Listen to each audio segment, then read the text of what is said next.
so hollow and weak, and we're about to break.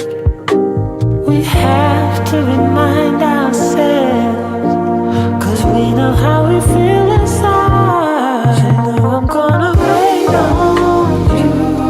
Ain't over till it's over. I'm gonna wait on you. I'm gonna love it till it's gone. You know I'm gonna wait on you. And the weight that's on your shoulder, I'm gonna carry that for you. So hear me when I say no one's gonna love you like I do.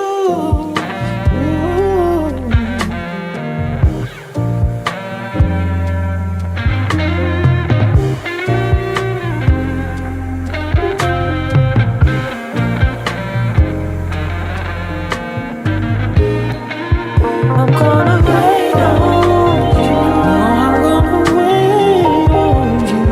I'm gonna wait on you. You know I'm gonna wait on you. And the weight that's on your shoulder, yes, I'm gonna carry that for you. So hear me when I say no one's gonna love you like I do.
The Benjamin Dixon Show is only possible with listener support. Go to www.patreon.com/The BPD Show. Today is Friday. It is July 23rd, 2021. Thanks so much for joining us I want to talk about the commitment that Black people have to America as expressed through our service, through military, through serving in the police, or in this very specific case, the U.S. Capitol Police, and the price that Black men and Black people have paid for this country very directly in the face of the January 6th attacks. Let's talk about being committed to a country that's not committed to us. Up first, Georgia Fort with On the Clock.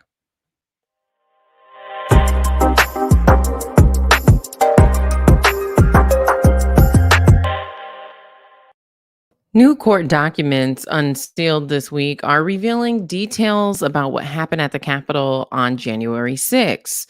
And, those details, the truth about them varies depending on what news outlet you get your information from. So we're going to start with a clip from Tucker Carlson at Fox News, deciphering these details, and then we're going to work our way back to the truth. Take a listen. Information. What's the answer? And of course, she doesn't have one. Speaking of disingenuous. So the committee will proceed with one party. What will it look like? We'll think MSNBC with subpoena power. On Tuesday, Pelosi will call a Capitol police officer called Harry Dunn. Dunn will pretend to speak for the country's law enforcement community. But it turns out Dunn has very little in common with your average cop. Dunn is an angry left-wing political activist whose social media feeds are full of praise, not coincidentally, for Nancy Pelosi. Here's a picture of the two of them together. Racism is so American, Harry Dunn wrote in one post, that when you protest it, people think you're protesting America. Hashtag leave it to whites to tell blacks what is racist. Hashtag I stand with Ilhan Omar. Hashtag squad. Harry Dunn, ladies and gentlemen, just another fact-based witness to the insurrection. Jim Jordan is one of the members Nancy Pelosi banned from the commission today. He represents Ohio in the House of Representatives.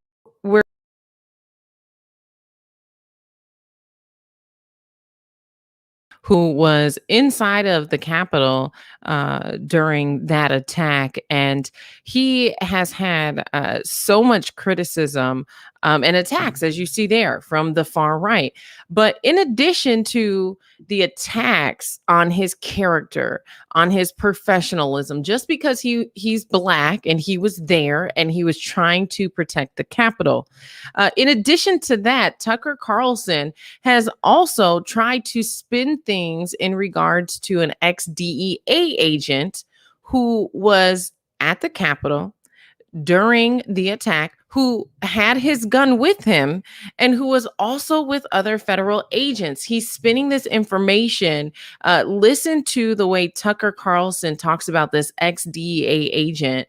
And then Ben and I are going to break down more about those new court documents and how what's in those court documents isn't adding up to the narrative that Tucker Carlson is sharing here. Take a listen.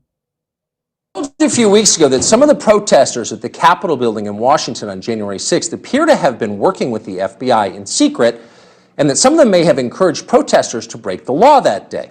And we didn't make that claim lightly. We had seen evidence in court documents suggesting that it happened. We're also aware of several other well-documented cases that appeared in the press in which the FBI effectively orchestrated crimes for which Americans were ultimately arrested and imprisoned. As we told you last night, that very thing just happened in the state of Michigan right before the last election. The much publicized attempt to kidnap Governor Gretchen Whitmer was not at all what it seemed to be. As we've now learned, according to an account in BuzzFeed News, the majority of the so-called plotters in that case were in fact reporting to the FBI. There's a name for that. It was a setup, and it was immediately leveraged by the Joe Biden for President campaign for political advantage. So given all of that, we asked the obvious question. Did anything similar happen on January 6th? We're not saying the entire thing was orchestrated by the FBI, but is it possible that some of the people there were actually reporting to the FBI and that they encouraged, as we said, others to commit crimes? That's an entirely fair question. But for asking it, the usual propagandists in the news media denounced us with maximum hysteria as conspiracy theorists and unpatriotic. They're still denouncing us now. But as it turns out, we were right to ask those questions, and tonight we'll show you why. Mark Ibrahim is a 32-year-old Army veteran who served in Iraq. On January 6th of this year, he was a federal agent. He worked for the Drug Enforcement Administration, the DEA. Ibrahim says he went to the Capitol that day because he was invited by an FBI informant. Ben, Carlson is insinuating some very dangerous ideas here. And a lot of them do not align with the actual facts that we read in these new court documents that were released this week. Yeah, I'm looking at these clips and listening to Tucker Carlson. And I just want everyone to see exactly how much of a propagandist he is. David, if you could go back to the first clip where he's going through the tweet from U.S. Capitol officer Harry Dunn, who literally put his life in harm's way to protect the Capitol. He makes this insinuation that he's not your regular police officer. And the very first word that comes out of his mouth in that description about Harry Dunn is that he's angry, that he's an angry leftist. This is his new code. This is Tucker Carlson's new code for Black people. And then he makes it even worse. David, if you would play the very last portion of it, where he goes down a list of hashtags, Georgia, that are literally not inside of the tweet. There's nowhere on the screen, as Tucker Carlson read this tweet that was from Officer Dunn, did it say anything about hashtag leave it to white folks to tell Black folks what is racist, hashtag Ilhan Omar. But it was necessary for him to put all of that in there for him to make his white agreed Fox News old conservative white folks fearful of this big Black man who's a radical leftist. And keep in mind, by the way, he's not your regular police officer. He does hashtags that Tucker Carlson makes up out of whole cloth. Play that for me real quick, David. Racism is so American, Harry Dunn wrote in one post, that when you protest it, people think you're protesting America. Hashtag leave it to whites to tell blacks what is racist. Hashtag I stand with Ilhan Omar. Hashtag squad. Hashtag Harry squad. Dunn, ladies and gentlemen, just another fact-based. Why did he say it with so much aggression? He said it was so much aggression because he had to make it up, right? He was angry about Hashtag squad. How are you mad about something that you propagandize, that you create out of whole cloth, Tucker Carlson? And Georgia, I think that is the entire business model of Fox News. That is the entire range of talent for Tucker Carlson, because he cannot engage in fact. He cannot engage in truth. And so he makes up lies and he distorts the truth. That's all he does. That's who he is. Yeah, and it is leading to the erosion of our media industry. It's leading to the erosion of trust in media because his commentary, I think, about the FBI and the DEA being involved in the January 6th attack is very dangerous because he presented it in a way where it's almost like a setup. He gave an example of a situation that he concluded was a setup.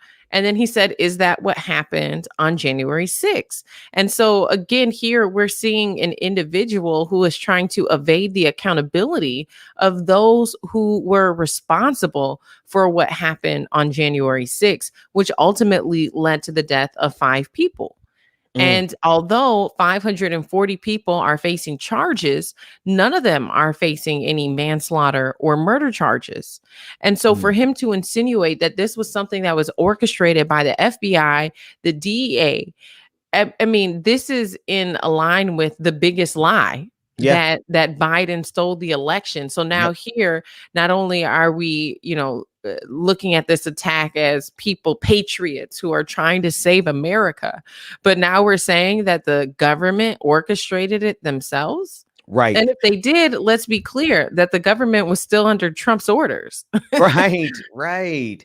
Okay. Thank you for setting it up exactly like that. Let's walk our way through that portion too, because Tucker Carlson is the liar in chief. That is his job. He's paid to the tune of $3 to $7 million, depending on the year contract that he gets, to lie like this. The BuzzFeed report that he's talking about with Governor Whitmer is the result of a fact. The way they were able to stop this attempted kidnapping of Governor Whitmer in Michigan was that the FBI infiltrated the terrorist cell that was going to do this. Now, this is standard operating procedures for the FBI. And if you don't like entrapment, if you don't like people being informants to the FBI, then stop being criminal, because the people who the FBI infiltrated were actually white supremacists who had every intention of doing this. And one of the people that he was talking about in that BuzzFeed piece turned out one of the people who were organizing this, the kidnapping of Governor Whitmer, turned out to be an informant for the FBI.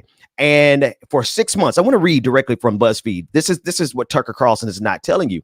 He's saying that the men planned. This is from the BuzzFeed report that Tucker Carlson is alluding to, suggesting that the FBI was behind January 6th in reference to Governor Whitmer. And here's the context. The men planned for all kinds of obstacles, but there was one that they did not anticipate. The FBI had been listening in all along. For 6 months, the Iraq War veteran who had been wearing a wire, gathering hundreds of hours of recordings. He wasn't the only one. A biker who had traveled from Wisconsin to join the group was another informant. The FBI had informants inside of these white supremacist cell groups that attempted to kidnap Governor Whitmer. Tucker Carlson knows that, but he spins it to say that it was planned by the FBI. No, it was thwarted by the FBI. White supremacists wanted to kidnap and potentially kill Governor Whitmer, just like they wanted to kidnap and potentially kill Mike Pence, Republican Mike Pence. And as you said, the FBI was under the control of Bill Barr, William Barr, Donald Trump appointee. Yeah. And the caucasity that Carlson has to actually have Mark Ibram on his show, the former DEA agent who is accused of being a part of this scheme. He had the caucasity to have the guy on his show. But what Mark had to say didn't quite line up with the framing that Tucker Carlson presented. Take a listen. Thank you very much for coming on. I just want to be very clear about one thing. The man who invited you to this event is a longtime FBI informant. He's confirmed that to us. He was a friend of yours. He may still be a friend of yours. While you were there, and I want to be clear on this, he encouraged you to breach the Capitol. Is that correct? Yes, that's correct. I think he asked me to go with him to protect him, and I think he was there to document. Both him and I were seeking to protect the public that day. We went there with the intention of seeking those who wish to do our government harm, to stop them, and to protect those who peacefully protest. While I was there as well, I walked up to the FBI SWAT team, a team that courageously entered that building and rescued the Capitol building, and I offered assistance to them. Individuals on that team have my personal phone number. And yes, I was carrying my firearm because I was a credentialed DEA agent. I'm expected to. My brother is a credentialed FBI agent, and he was carrying his firearm. Everyone there was safer that day because both of us had our firearms. I don't think the informant that I brought to the rally that day was malicious or trying to entrap me in any way, shape, or form. But I think we were just trying to do the best we could with what we had. It was chaos. And we went there with the intention to protect the public. The FBI knew he was there. Now, he says he was not working at their direction, but he concedes they knew he was there, and we'll let our viewers reach their own conclusions on the basis of that. Do you believe there were many other people in the crowd that day who had been in contact with the FBI as the man you were with had been? Not that I've seen. But again, I went there with the intention to protect the public. This Protect guy. the public from what? Protect the public from Biden getting into office, or Exactly. protect the public from the insurrectionists who you actively participated in storming the Capitol with? Like, Yeah. what were you trying to protect the Capitol from? And so this guy is so vague that you can see Carlson trying to manipulate the conversation here to get it to fit into his framing. He's so vague. And also he is facing 15 years. So those court documents that were revealed this week were from prosecutors who are trying to pin charges on him. But let's be clear, we never heard him say that he was under direct orders from the FBI. He said, I approached the FBI task force and asked them if they needed help. He never said that they asked him for his help. Right. And so to try to frame this all and say that January 6th was an orchestrated attack by the FBI or the DEA is absolutely absurd. We're hearing from a former DEA agent here who said he was there. But let's be clear, what you do professionally in your 9 to 5 has your bosses are not dictating what you're doing when Right. you're off of work between 5 and 9. And so he was off of work. He was not under direct report. And so you cannot sit here and say just because people who worked as a DEA agent, because people who are working for the FBI were there, does not mean that those agencies orchestrated this attack. There's no evidence to support that connection. Yeah. And and again, I appreciate you breaking it down at that very first part the way you did, because do you notice how when Tucker Carlson and his guests don't go precisely according to a narrative that they prepared beforehand, that Tucker Carlson loses all of his communication skills, and he had to jump in there at the very last second of what that officer was talking about and say, well, we're going to leave it up to our audience to make up their own conclusions about this really important part of the conversation, which completely and totally undermines the entire framing that Tucker Carlson wanted to construct on Fox News with 3 to 4 million people listening. He had this carefully constructed narrative that this officer, this former or this inactive DEA agent had to say. It ruined his narrative, and Tucker Carlson fell apart. That's because he has no discernible talent outside of his propagandistic narratives. You know, one thing that has been just weighing on my mind all week, we talked about these wildfires that were started in California.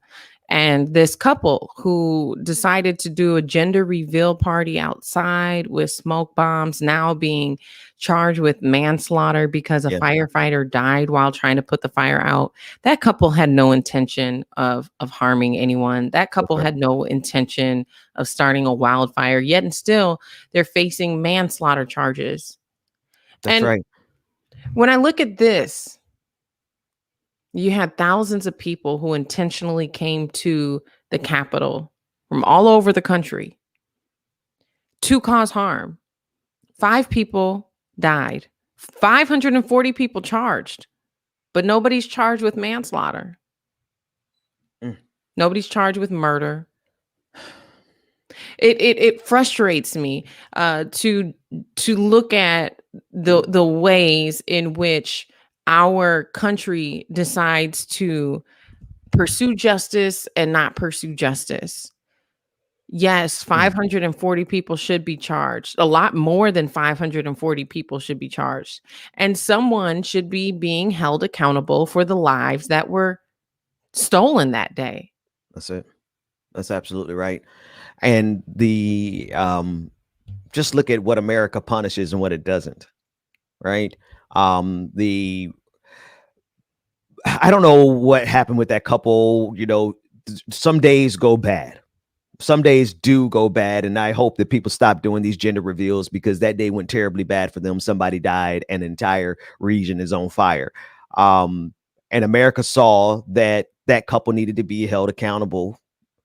But they don't see that these white supremacists who marched up the steps on January 6th actually need to be held accountable to the fullest extent of the law. They would have thrown the book at us. I'm sorry, they would have thrown bullets, live ammunition at us as Black people. They won't even throw the books at these white supremacist terrorists who walked up the steps of the Capitol on January 6th. Yeah, it's absurd. It's ridiculous. And then now to see Tucker Carlson here trying to evade accountability, being used as a mouthpiece by a lot of the individuals who were there to deflect. You're deflecting accountability. You are trying to take the attention off of those who were there, those who were directly responsible for claiming the lives of 5 people. You're trying to deflect responsibility and say, oh, it was the DEA, it was the FBI. No, it wasn't. It was the individuals who decided to go there to the Capitol and storm the Capitol. And they should be held accountable for it. We should not be sitting here trying to come up with conspiracy theories of how this was something that was orchestrated by the government, which is just idiotic, because the government was still under Trump's Exactly. It was still orchestrated by Trump then, if that Mm. is the case, ultimately, right? But it will be interesting, especially with this former DEA agent. There was some information within those court documents that say he was preparing to leave his job. He was preparing to put his 2-week notice in to start a political podcast Mm, mm, mm, and a cigar line. mm. But he didn't get the chance to before being terminated for his participation in January 6th. But when you have, and this is for everybody, when you have people, Black people specifically, who are sharing their experiences in the workplace and they're saying that they feel like they're experiencing microaggressions, or that they have to code switch, or they have a hostile work environment. Think about this. All those thousands of people who stormed the Capitol, they all have day jobs. They all work somewhere and they're showing up in their workplace.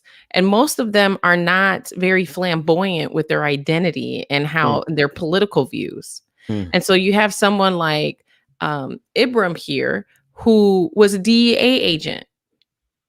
We know how he feels. How is he showing up in the workplace and treating his Black colleagues? Right. You had teachers who were out there. How are they showing up, not only treating their Black colleagues, but treating their Black students? Mm, You have police officers who are out there. And then we wonder why there's so much racial profiling of Black drivers. mm. It is a system of absurdity. I think I heard you say that earlier. Like, it's just the absurdity of it all, right? And it is, Georgia. The other thing is, it's the level of they don't care that we could see them doing this right in front of us. The discrepancies in the justice system, the amount that they can get away with, how they can go all the way to the Capitol with their treasonous behavior. In times past, people were executed.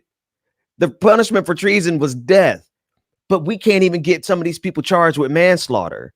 Whereas a Black person playing in the park, 12-year-old, will get summary execution on the site, Tamir Rice, on site, because of the disparate treatment that Black people get in this country when we are trying to preserve our lives, while white supremacists are trying to overthrow democracy because their Führer didn't win. And Ben, before we wrap up here, I want to get your thoughts on this last clip. Biden was asked about defunding the police. Take a Mm. listen. Defunding the police, though, because there's No, I've never said defunding the police. Look, I don't know any community, particularly the communities that are in the most need and the poorest and the most at risk, that don't want police. They want police, though, to look at them as equals. They want police to treat them in a way. They don't want police abusing. What are your thoughts on that? Yeah, those are good. Those are cool things. We do want the police to treat us as equals. We do want police to respect our communities, and but we also need a strong reallocation of resources so that there is not a resource drain on our communities. Taking those resources, taxpayer dollars, outside of the Black community, sending it to white officers who don't even live in our neighborhoods. And we don't have the funding inside of our neighborhoods to prevent the kind of crime, because crime is an economic construct. There's studies from Harvard University that show that there's a direct correlation and causal link. There is a causal link between crime and economics, Joe Biden. And so when we have a protection racket in the form of the police departments all across this country, seizing the vast majority of resources in every single one of our Black communities, and those resources don't recirculate in our community, but they instead go out into the suburbs through proxy of all those white officers who come into our neighborhoods and patrol us like the Gestapo. I'm sorry, we want them to respect us, but one, I want some of them out of our neighborhoods, and two, we need to reallocate those resources, since you don't like to say defund the police. And I feel like he has been trying to really win over Republicans. I feel like he's been trying to walk the fence as much as possible. And for political reasons, I get it. But at the same time, Biden, you ran on a promise that you would prioritize issues in the Black community. And this has been one of the most pressing issues of the decade, if not the century. And for him, it feels in a sense that he's backpedaling on some of those promises. That's right. That's right. And he's back because there's an inherent conflict between the plight of black people in this country and the amount of funding that goes to police departments. There is an inherent conflict. They're not going to address that because the police state has also served Democrats. Let's just call a spade a spade. During the George Floyd protests, and if anybody can answer this better than me, Georgia, it's you. Those were Democratic mayors who unleashed the police in Georgia, Atlanta. Keisha Lance Bottoms, she was mayor, a black woman Democratic mayor who unleashed the police on the protesters in Atlanta during the George Floyd protests. So the police state has always served the Democratic institution just as much as anyone else. And there's an inherent struggle, conflict, because the police, they want their money. You got to pay the protection racket. You don't get to walk the streets of your city safe and not pay the people who have the guns. And that's what our cities are facing. And Democratic mayors are complicit.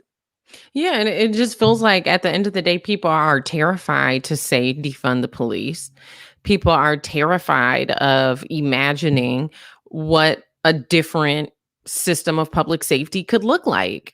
And I think people feel as though it's radical to imagine a society with a different type of public safety. But to me, I feel like it is problematic to continue in the direction that we're going because it has cost so many Black people their lives. And if the mission of public safety is to keep the public safe, and you have a portion of the population that is not feeling safe, that system is not working. Right. And so I don't know what it is about the words defund the police, but that has become so politically charged that even if people want to actually do that and reallocate funds, they have to figure out a different way to say it, because Biden, if he would have agreed to that.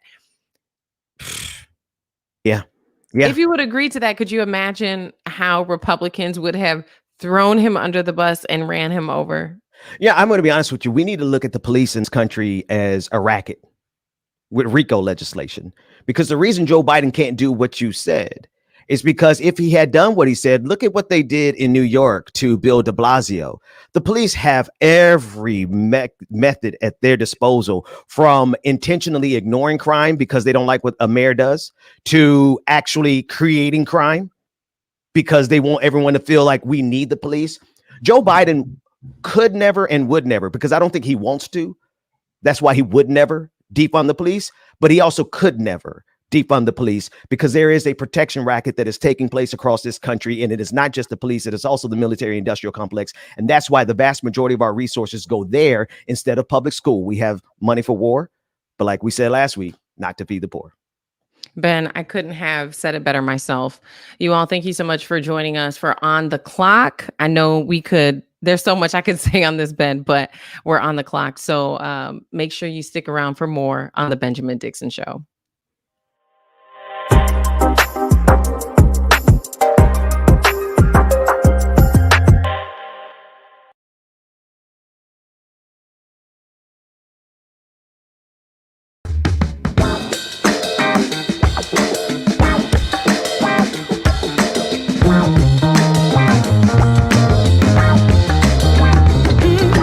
Baby, you set my soul on fire. Every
Good morning. Good morning. Good morning.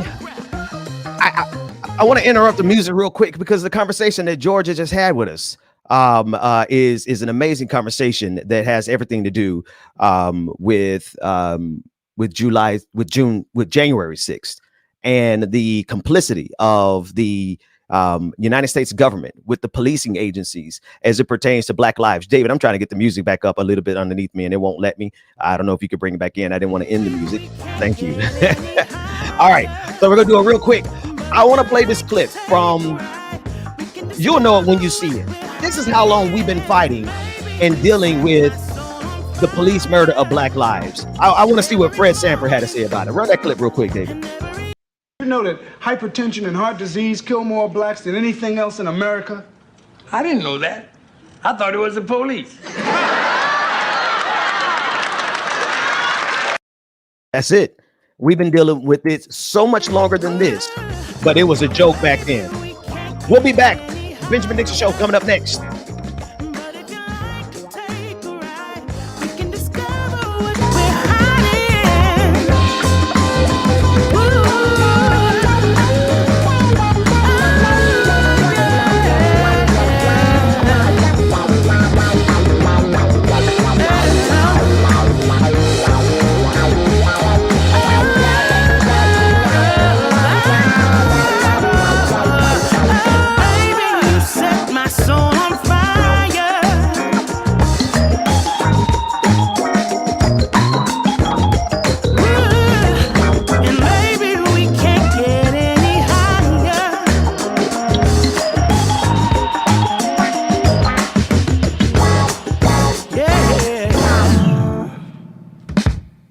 Welcome back, ladies, gentlemen, non-gender conforming individuals, to the Benjamin Dixon Show. I want to jump right into a couple of stories. This morning, I am rocking solo by myself. Thank you to Georgia Fort for on the clock as always. I love to begin the day with some of these critical issues that we're facing. And I had no intention of doing this, but I want to actually expand on the conversation that Georgia Fort started on, particularly as it pertains to the commitment that Black folks have had in this country, this dedication to a country that has shown no dedication to us, particularly as it pertains to January 6th. America's got to make up their mind, folks. I just got to say it very clearly.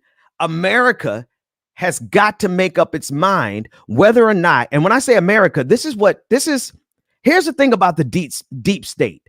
I'm going to explain the deep state to you real quick.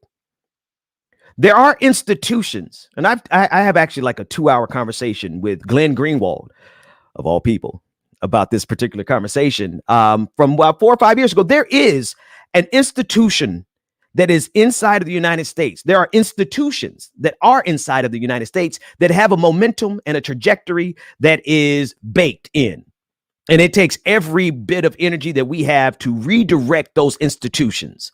I'm not just talking about the Senate. I'm not just talking about the U.S. House of Representatives. I'm talking also about the institutions, the bureaucracies, the different agencies, FBI, DEA, CIA, the military industrial complex, the defense contractors. There is an institution that is underneath the facade of America that really determines the trajectory.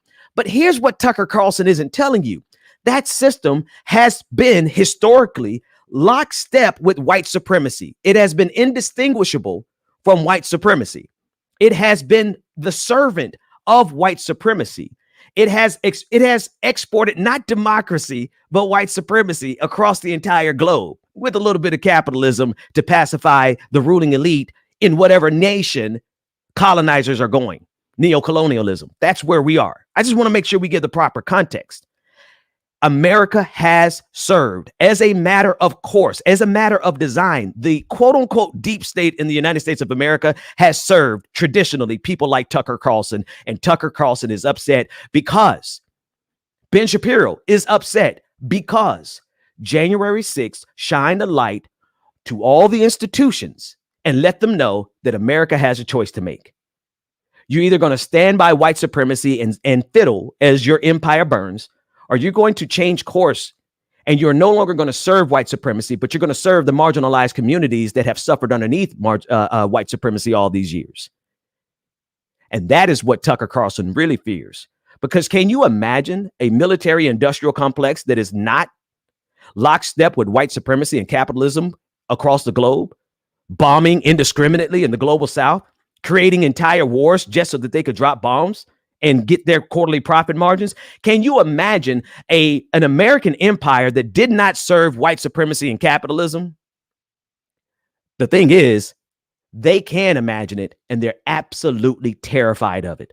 Tucker Carlson is absolutely terrified of it. The Proud Boys, Ben Shapiro, Glenn Beck, Fox News, Sean Hannity, Kevin McCarthy, Mitch McConnell, they are all literally terrified of the notion of America not serving white supremacy, not serving greed, because underneath capitalism is the same disease that has been here since time immemorial: greed. And white American conservatives cannot imagine, without the gripping terror and suffocating possibility, that the very monster that they created in the form of the American empire will no longer serve them into the future, because you all showed them on January 6th exactly who the hell you are. A bunch of spoiled, petulant men children who can't get their way. And because of that, they want to destroy the entirety of America. I do think the deep state needs to have a word with you all. And that word is prison. Until such time as we abolish prisons. That said, I want to play a clip of some of these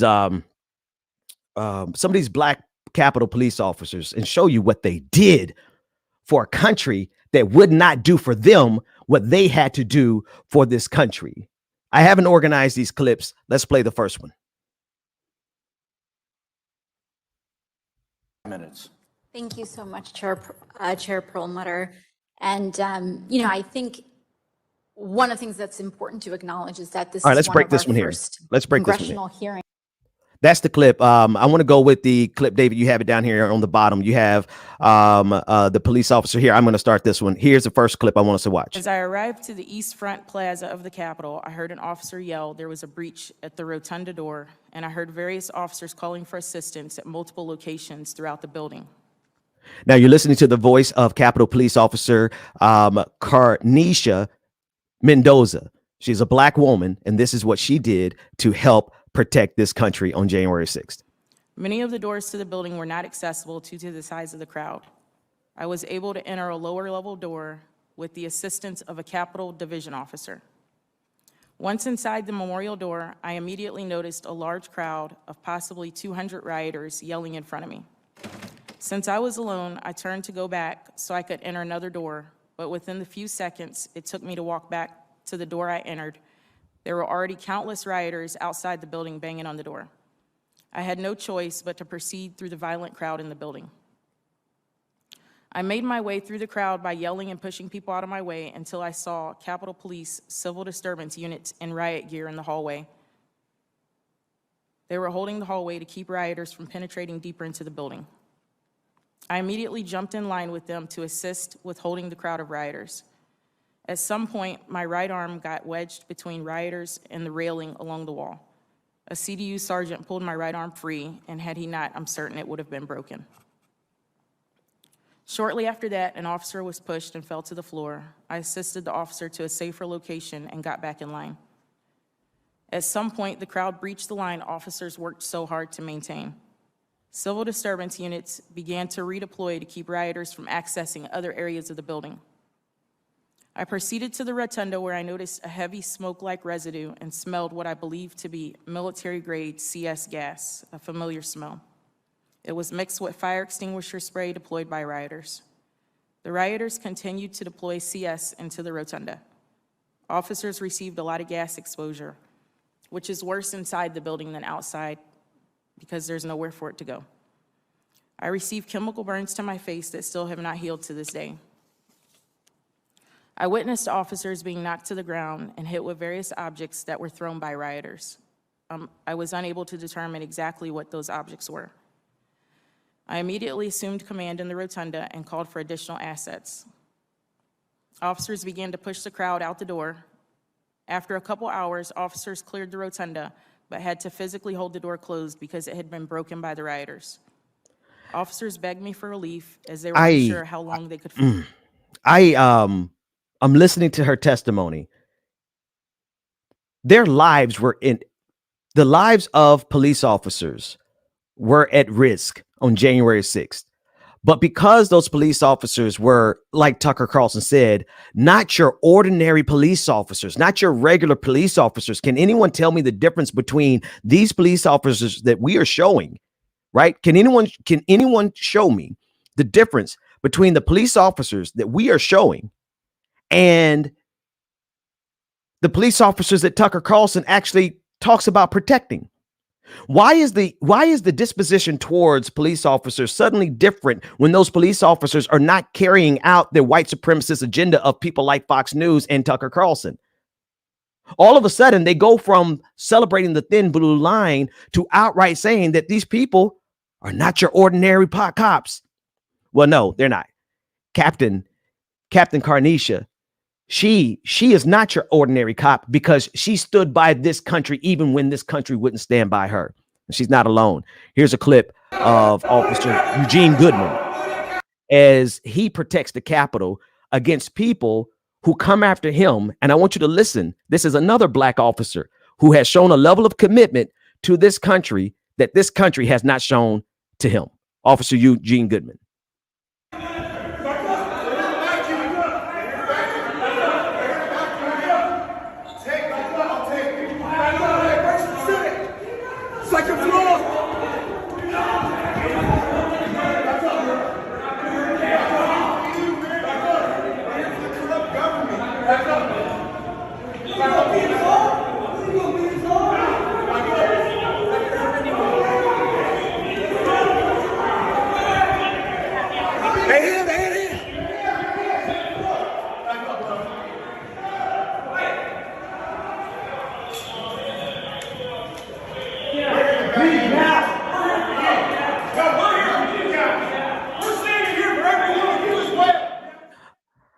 I want to bring into this conversation about the commitment that black folks have had to this country, not only in the form of the U.S. Capitol Police that we just showed you, but we also showed you we've seen the commitment that black folks have had to this country since day one. And no one can discuss it better than our historian, our brother Carl Mack. Brother Mack. How you doing, brother? It is good. Yeah, it's good to see you. Oh, you can't hear anything. Looks like you get ready. Well, while you get your stuff set up, looks like you get ready to go to 18-hole Baptist this morning. So we're going to give you a chance to get your audio together, and I want you to come in and chime in on this conversation because I for one am tired. I for one am tired of the level of commitment that we are showing to this country and the level of commitment that this country refuses to show to us. Because now it's time for the rubber to meet the road. This so-called quote unquote deep state that Republicans and Fox News wants you to be afraid of. The fact of the matter is what they want their followers to be afraid of more than anything else is the idea that America could actually serve another interest than the interest of white supremacy and the interest of greed. And that is a notion that these white supremacists are willing to march up the steps on the Capitol in order to overthrow the American democratic experiment simply because they lost their way. We're going to take a quick break. We want to get Brother Mac plugged into the conversation. When we come back, I have a lot of clips that I need to go over. One of them you already heard a little bit of, AOC, as she goes off in her testimony or her questioning rather on Capitol Hill. Also want to cover these right-wing extremist pastors who right-wing watch. They continuously bring us this content. And I think it's important for us to go over and see what these folks are telling their people, their parishioners, their listeners, because those are the people who then turn around and mount up to go to the Capitol on January 6th. So let's talk about what these people are preaching in their churches and how it leads directly to what we saw on the insurrection terrorist attack of January 6th. More like it or not, Benjamin Dixon show, everything. We'll be right back after this quick break.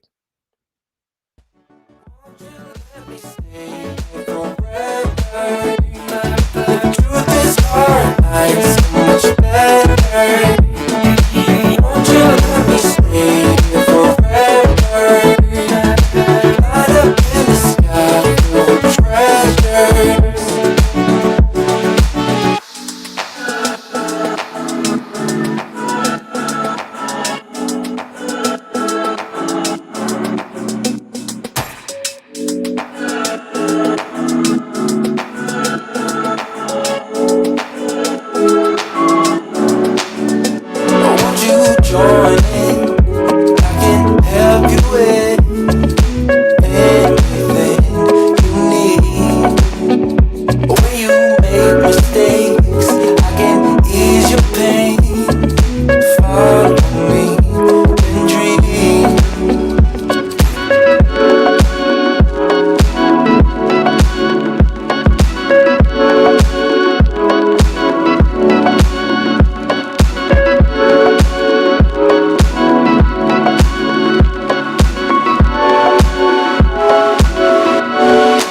Won't you let me stay forever?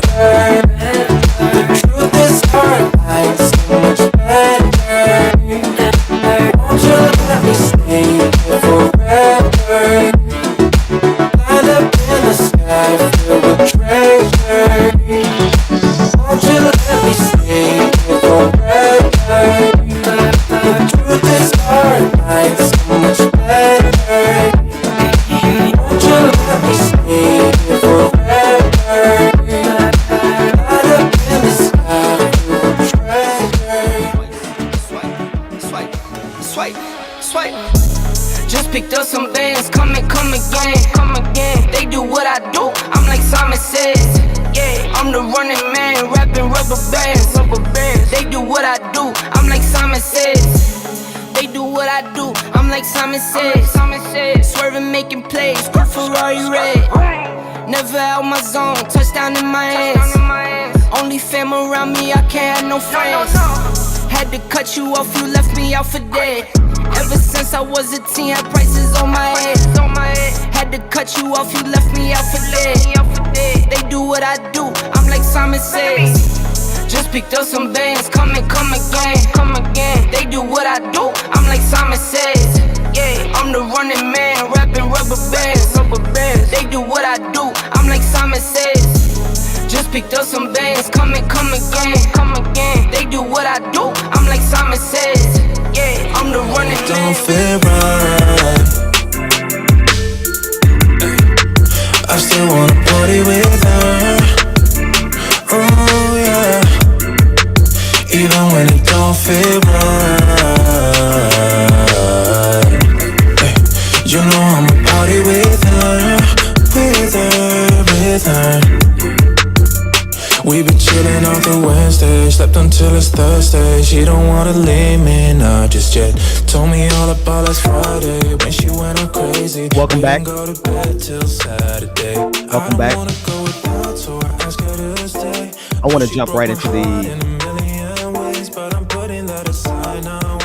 I want to walk right into this conversation about some of the other things that are happening in this country. Brother Mac is going to join us momentarily as we expand the conversation and go a little bit further. One of the things that I am keeping an eye on constantly is really are the games. The things that we have to watch on a regular basis are the games that Republicans, conservatives, and quite frankly, some liberals like to play, particularly as it pertains to poor people in this country and the disproportionate amount of black people that are poor in this country. I want to play a clip of Alexandria Ocasio-Cortez. And in this clip, she is having a conversation about those games, right? Those level of games. And David, if you could throw that clip back into our vault, the kind of games that are being played, the semantics that are being played. I'm thinking of the conversation I had with Professor Carl Hart. And the very first conversation I had with him, he's the neuroscientist from Columbia. And he's the scientist who does studies on drug use for adults. And one of the very first things I ever heard that brother say was how the job of racism is to occupy your time and to slow you down.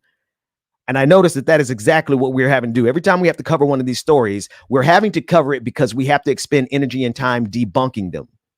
It's the same thing, not only with white supremacy, but it's also the same thing with the economic games that the ruling elite in this country like to play. Alexandria Ocasio-Cortez had a couple of things to say in that category. Let's take a listen in to AOC. For 5 minutes. Thank you so much, Chair Perlmutter.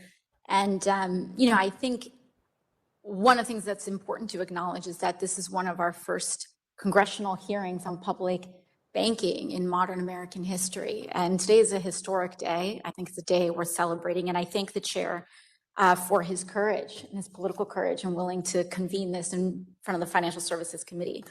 Now, I learned a while ago, when I first got to Congress, I thought, man, people definitely study what they're talking about here.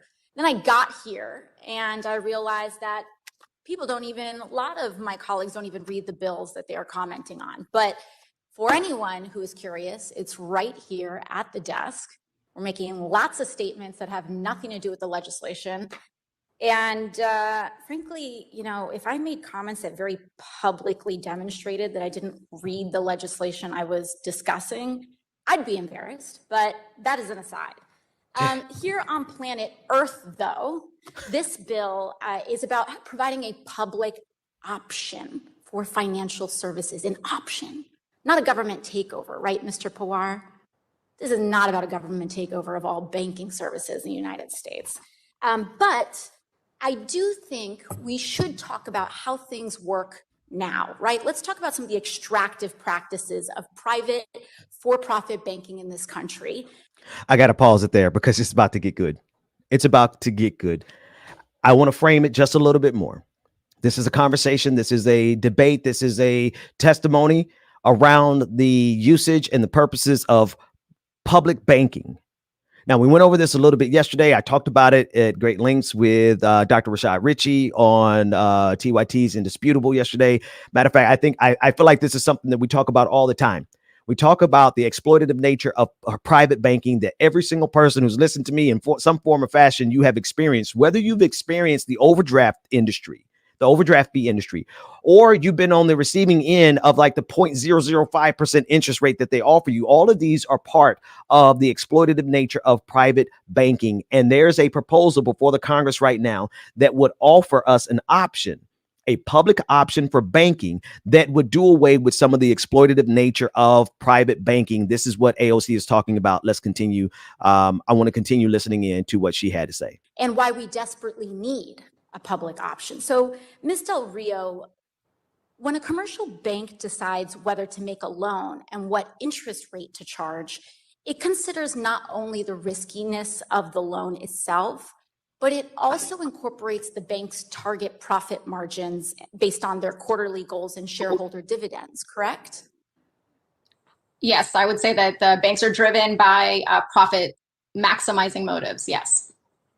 So it's not this mythology of we have this interest rate based on how risky the loan is, but it's also we have this interest rate based on how much of a profit margin on Wall Street we want to make. Now, isn't it the case that a public bank is likely to be a cheaper option than Wall Street for businesses and governments who seek affordable credit? Because a public bank is non-for-profit, so it doesn't need to pad its interest rates in order to make a profit. Isn't that right? Right. A public bank would be chartered to serve the public good, and it would remove the profit-seeking shareholders from the equation and allow for other benefits other than maximizing profits. And I got to jump in here. It's a long clip, but this is an important conversation. You guys do realize, everyone clearly realizes, because we cover it on a regular basis, that the reason you're only paid so much in interest if you happen to have enough money to actually leave some money in savings, right? There's a big caveat there. Most Americans don't have $500. The average American does not have $500 in savings. So you're not getting any interest rates. The rest of us who don't have any money in savings, those of us, we're the ones being exploited by the overdraft banking industry. And all of this is because underneath the operations of these private banks, Bank of America, Wells Fargo, all the rest of them, is the profit motive. And this is what they're discussing at great lengths here. I want to play a few more seconds of it and then enhance the conversation a bit more with the next clip. Public bank ostensibly wouldn't have, billionaire CEOs that are paid hundreds or thousands times the amount that their lowest employees are made. Is that correct? Yes, that's certainly our vision for public banking. Now, in the same vein, public banks are able to extend credit and banking services to communities that Wall Street has deemed unprofitable, correct? Yes. Now, I represent parts of the Bronx where more than half of residents are either unbanked or underbanked. And, we heard some stories today that I thought were very, optimistic and rosy, like Wall Street executives. They will want to compete for business. Of course, they'll extend services in low-income communities. But we're talking about Earth, right? And on planet Earth, there are a lot of communities that are not profitable to bank. Now, how would the Federal Public Banking Act complement state and city level efforts across the country? Yes, thank you for that question.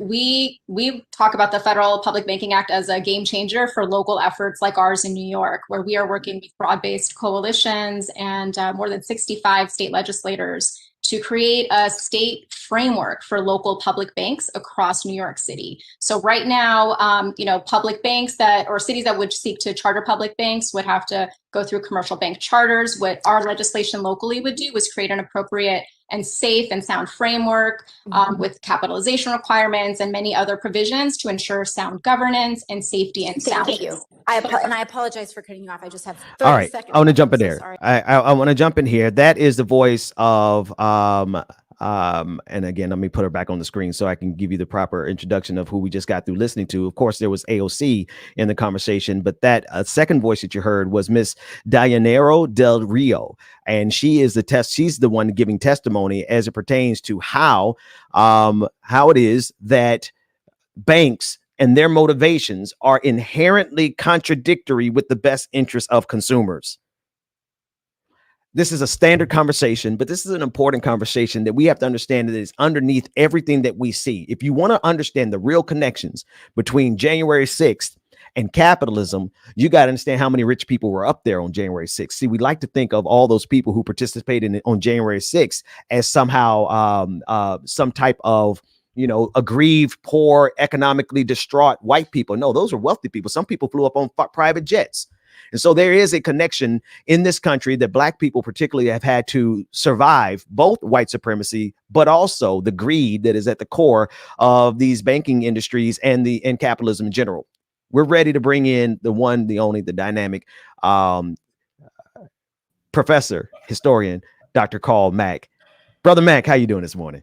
Brother, listen, man, I am cool in the game, but when I woke up and heard you were flying solo, I don't care if you look like death warmed over. Go get your brother, man. Go roll with him. So, hey, man, listen. Hey, man, every now and then I remind myself, I don't know if you watch Game of Thrones, but whatever scene that was where the brother pulled out the sword and he was fighting the hordes that were coming in by himself. That's how I do it. Like if I got let me put it how we say it in church. I go if I have to go by myself. So we're gonna. How you been, man? We missed you. How you doing, brother? Man, I miss you all too. I'm cool in the game, putting some things back in order. I had a few things that I needed to focus on, but listen, man, forget all that nonsense. Yeah, I got a couple of things here, man. First of all, when little Tucky boy want to talk about, is it possible, right? Is it possible that the FBI could have orchestrated this? Hey, Tucker, is it possible that it's white supremacists that have infiltrated the FBI? Is it possible that your little Klans wearing friends are now part of the police? Is it possible that your DEA agent could have been undercover white supremacist? Is that possible? You mofos, get the fuck out of here.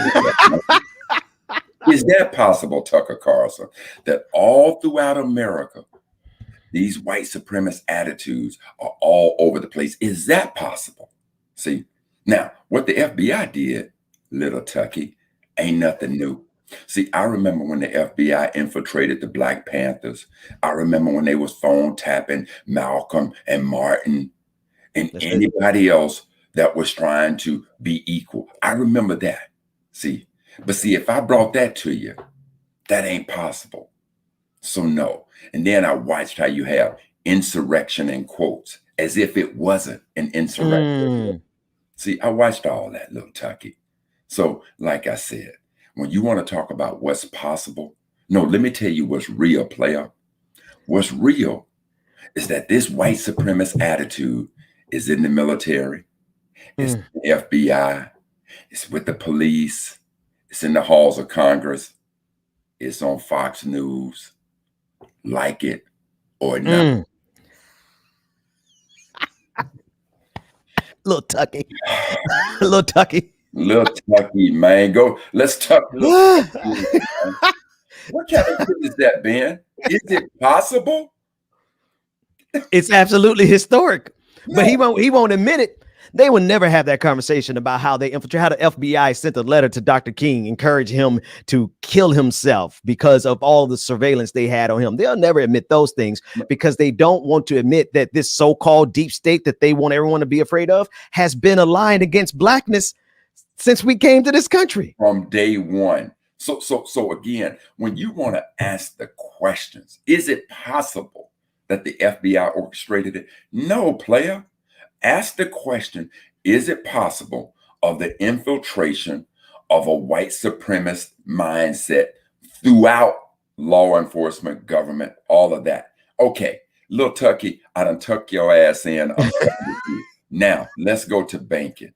Yeah. So, I wasn't hanging out with you yesterday physically, but in spirit. Know that her brother is there. So now that you're talking about banking, I'm watching CNBC. Jamie Dimon. Yep. Now, for those of you who may not know, he's the head of JP Morgan. So what the sister is now talking about, Jamie Dimon, his board said, Jamie, we like what you're doing so much. Only you could possibly do this, that we want to give you 1.5 million stock options. Now, family, that might not seem like much to you until you start weighing that against the fact that JP Morgan's stock price is $150 a share. Wow. Men lie, women lie. But this little sister here, she ain't lying to you. How does one man get stock options? 1.5 million stock options for a stock price that is $150 a share. Wow. Greed. And charging us overdraft fees. Right. and then I'm going to go to the damn ATM machine, pull out $20, and you going to charge me $3.50 for that. That's right. Right? Come on with that, man. What's wrong with y'all?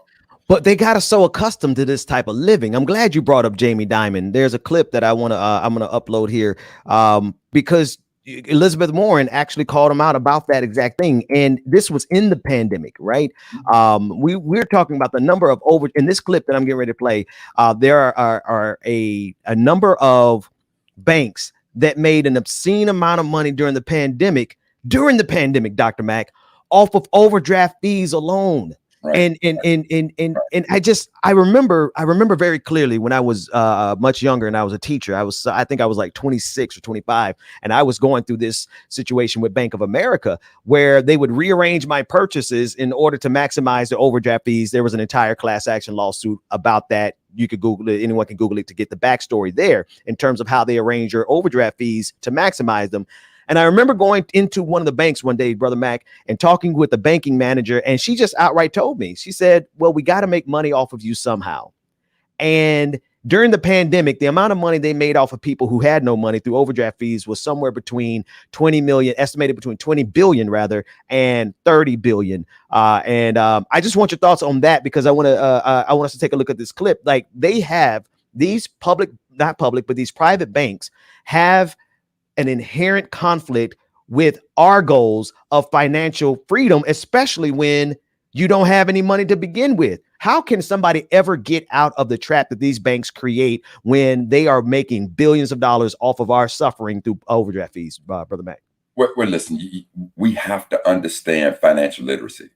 First, let's start with that. We have to become smarter with our money. We can't, the excuse that we don't know, damn that. We beyond that. And then you have to have sisters like the one who are in the halls of Congress now, bringing that attention. And then us collectively, trust and believe, this situation can be handled. But as much as this capitalistic society can take from us? Oh, it will. And when I say us, fam, I'm not in that category. Let me just put that shit on Front Street. I'm not in that category, but I ain't in that category because I was gifted the option of not being in the category. I ain't in the category because I worked my ass off and I managed money. So trust and believe that there was a time now when I was in that same situation. If I went to an ATM and I poured out $10, they taking 30% charge on that. So they look $2 or $3, just to put it in simple terms. If it's $10 and they taking $2, they charge you 20%. So there was a time when I was in that category. I'm not in that category now, but I still empathize with it. And I act like I'm in that category. I still act that way. Yeah. But these banking systems are not in conflict. Trust and believe. They are here to pillage every penny that they can get. But this is that capitalistic society. I'm now watching, and they got the CEOs of the airlines up. They're talking about how great their last quarter was. Man, get out of here. What do you mean your last quarter was great? Do you know how much money, taxpayer dollars, we gave to you? Come on. Bail you out? Remember when the subprime mortgage crisis was going? I know friends now who lost their homes, who didn't get that kind of bailout. Man, this society, when you look at everything that I've been watching you all this week, this is an example. When you want to talk about white privilege, here are the things that I want you to list, Brother Dixon. The white boy who looked like Jesus, because he certainly ain't Jesus. It looked like they Jesus. Let me put it that way. The white boy who looked like their Jesus, who was in court with the Karen hair, who only got 8 months. That's right. That's right. Reason, white privilege. That's it. Like it or not. That's it. That's it. When they're debating whether or not January 6th was an insurrection, or the DEA agent is talking about, I'm there with my gun to protect the public. The only way that you have a narrative like that, white privilege. When you talking about possibly kidnapping a governor, come on, and they got your monkey ass on tape, and the FBI still allows you to walk around, that's white privilege. That's it. When you got a company that is failing in a capitalistic society, and you say, I want all the profits to come to me, but I want all of my debt to be shared by Americans. That's white privilege. Come on, Doc. Try to imagine a black man starting his company, and now he's making millions, billions of dollars with his company, and he now buys his yacht, his G4, G5. He's living that life. But then he gets in trouble with his black company, and he comes to Congress, he comes to the American citizens and say, now, when I made all my money, it was my money. But now that I'm in debt, damn near about to file bankruptcy, I need you all to bail me out. And they do that. See, you can't even imagine that Jerry Lewis bullshit. You can't even imagine it. But this is what just happened. Wow. During the pandemic. Yeah. White companies, American companies, banks, airlines, they came to the American citizens and said, when times are good, we gonna rake your ass across the coals and we gonna keep all the profit. Now that we in trouble, we need you to share the debt. Yes. It's something that white privilege, like it or not. That's it. You reminded me of a phrase that that I first heard from a radio host by the name of Randy Rhodes. She's a white progressive liberal, but she said it like this. She said it specifically in regards to how we bailed out these banks and these airlines back in the Great Recession, and how we are doing it now. She has a phrase. She says they want people like Jamie Dimon, and we're going to listen to this clip next from Elizabeth Warren roasting Jamie Dimon. They want to capitalize the profits and socialize the losses. That's right. They want the American taxpayer to take care of their losses while they charge you this much. Play this clip, David, from Jamie Dimon and the exchange between Jamie Dimon and Elizabeth Warren, as she makes it plain how much these vultures made off of poor people during the pandemic, and listen to his disrespectful disposition towards poor people in this country. Take a listen.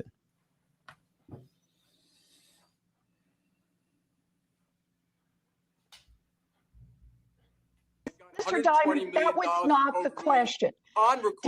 You had an automatic protection. So I'm asking, you were recommended, the regulators recommended you offer that same kind of protection to your customers. How much, in fact, did JP Morgan collect in overdraft fees from their customers in 2020? Do you know the number? I don't know the number in front of me, but well, I actually have the number in front of me. It's $1.463 billion. That's nearly $1.5 billion that you collected from your customers. Now, do you know how much JP Morgan's profit would have been in 2020 if you had followed the recommendation of the regulators and waived overdraft fees to help struggling consumers? In other words, without that overdraft money, would your bank have been in financial trouble? We waived the fees for customers upon request if they were under stress because of COVID. You know, I appreciate that you want to duck this question. Do you know how much your profits would have been if you'd actually waived all the fees as the regulators recommended? We waived the fees every time. The answer is your profits would have been $27.6 billion. I did the math for you. So here's the thing. You and your colleagues come in today to talk about how you stepped up and took care of customers during the pandemic, and it's a bunch of baloney. In fact, it's about $4 billion.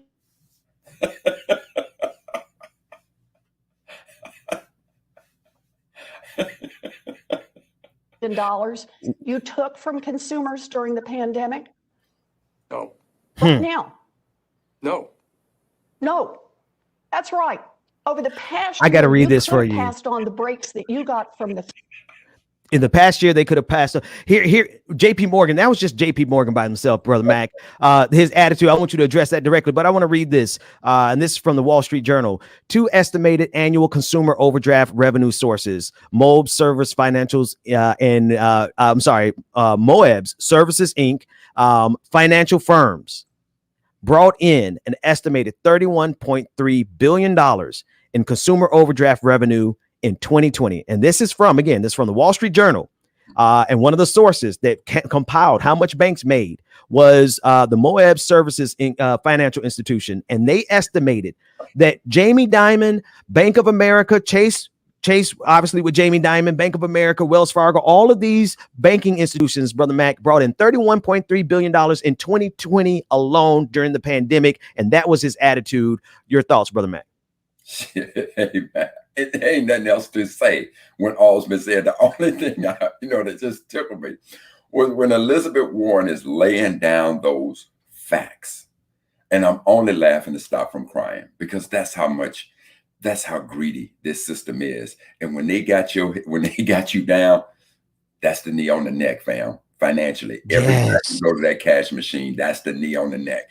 And the reason I was laughing is because God bless Elizabeth Warren for saying that's a bunch of baloney. Because, see, that's why I can't be in Congress. Because I'm like, look, man, that is a bunch of Jerry Lewis bullshit. You know what? Shut up. Ain't nobody trying to hear all that. But Elizabeth can maintain herself. Yeah. Fam, this is what we're talking about. That's right. This type of attitude towards this country and all the things you've been talking about. Now, Ben, if you don't mind, man, and I know you may be prepared for this, but I want to just flip this conversation. Okay. Yeah. To deal with us now, us as folks. So I'm watching this new variant come out, right? It's the variant to come out. And so now the NFL has come out and they said, basically, as best I can remember, look, we can't force you to get vaccinated. But if you show up on game day and you test positive for COVID and you're not vaccinated, your team will forfeit the game. Wow. All the players on your team will not get paid. And the players on the other team ain't gonna get paid because you chose not to get vaccinated. Wow. So I used to be a diehard Cowboy fan. And I say I used to be until until Colin Kaepernick took that knee, and I really got to see the racist attitude of Jerry Jones. And so at this point, I don't trip with them fools like that. But I still follow on the sideline, right? So I'm watching when this news comes out, Zeke, right, comes out. And Zeke is talking about, well, he hadn't heard the news that we just talked about what the NFL is doing. But Zeke is basically taking a stance that, you can't tell me what to do with my body on vaccine, when it comes to being vaccinated. And I'm trying to listen with some level of reasoning to this young Black millionaire. But I'm understanding that I'm old enough easily to be his daddy. And I want to slap the shit out of him. I really want to slap that fucking taste right out of his mouth. And I do, because I'm sitting there saying, no, wait, who is this? Let me make sure I got the right. This is Elliott. What's his last name? Zeke Elliott. Yeah, Zeke Elliott. Yeah. Just put running back for the Cowboys. Yes. Right? Yes. Ezekiel Elliott. So he's given this, I guess this is supposed to be logic. I guess it's supposed to be logic, family, of why he's not getting vaccinated. But then he starts laughing when the reporter gives him the news on the NFL. And he says, well, it's just money. It's just money. Okay, fam, let's move the money out of the way, Zeke. Let's move the money out of the way. See, it's irresponsible cats like you. And Zeke, I've tried to, I love and support you, but I'm gonna slap your ass right now. I'm gonna take you behind the woodshed. Because it's motherfuckers like you, when you have this platform that you could help our community, because you are, whether you want to or not, you are a role model. We're looking at you because you have that platform. And so what pains me, Zeke, is that you can look at the numbers of number of people who have died. You can especially look inside of our community and see the number of people who have died. And you can promote that, look, fam, this thing is taking us out in a crazy, disproportionate kind of way. We got to get vaccinated. You got enough resources at your disposal to get to the truth and not buy into this fake new racist narrative. And I'm going to call it racist because of this. The mask, the whole concept of wearing the mask in the minds of some white folks, this is their new Confederate flag. I ain't wearing no damn mask. I'm going to buy my Confederate flag. Good. The Confederate flag got your ass killed, and not wearing that mask gonna get your ass killed. Go right on with that, family. But this is their new badge of honor right now. This is the new racist symbol. Not to wear the mask, not to get vaccinated. Cool. I ain't wishing death on you. But I mean, when you start talking that Old Testament, Pharaoh let my people go. He didn't do it. That plague thing came. Again, I'm a Sunday school dropout. I'm a Sunday school dropout. So I'm paraphrasing. But on this new variant, when you got people like Zeke, you got Black athletes, when you watching what is happening in the community, and now that they're talking about this new variant, it's taking these young cats out like it ain't nobody's business. Oh, it is. Let me read. I'm glad you brought this up, because I want to read this tweet from Dr. Cleavon, friend I follow on Twitter. And he's sharing news from Arkansas, KATV.com. Arkansas confirms 2 child deaths from COVID. The first pediatric COVID-19 death happened at the end of last year. The second one happened this month. 12 kids are currently hospitalized in Arkansas alone. 7 are critically ill. This new Delta variant is kicking young people's butts. Ain't messing around. And then now, here you got Zeke. Just like when you run with the football, you fumble the damn football, Zeke. You're fumbling this opportunity too, player. You're fumbling this opportunity too. Our community needs to understand that this, say what you want to. If them racist crackers don't want to wear their mask, they don't want to get vaccinated. Okay, fine, fam. That's on you. Go ahead and do that shit. But when for me, when Obama got that vaccination, check. When my mama, who loves Obama, got that vaccination, check. When I'm looking at the number of people who have died in this country because they weren't vaccinated, check. I went and got that vaccination. And I love the fact that when we were on this show, I now thought that I was invincible because I've now been vaccinated. So now I can walk around without my mask. But that new variant, and what I'm hearing on the Benjamin Dixon show is, hey, Carl, you better sit your little ass down and get that mask back on. The new variant, man. I gotta David, actually the clip I want to bring into this conversation is to have a conversation about how, and Brother Mac, I unpacked this a little bit this week. They have suspended with their, when I say they, conservatives, Republicans, people who wear the mask or refuse to wear the mask as a symbol of the Confederacy. Like you said, their refusal is in lockstep with the rise of the South again, the Confederacy. Marjorie Taylor Greene is a clip that I want to play, and she's laughing about this situation. They have suspended with all concepts of self-preservation. Right. They don't even care about their own lives, but it's even worse because they don't care about the lives of their kids. Now, I didn't know a lot about the situation with Zeke Elliott, but I did find this article before we go to the Marjorie Taylor Greene clip, and I want to read a portion of it because I see why you're so pissed, bro, Mac.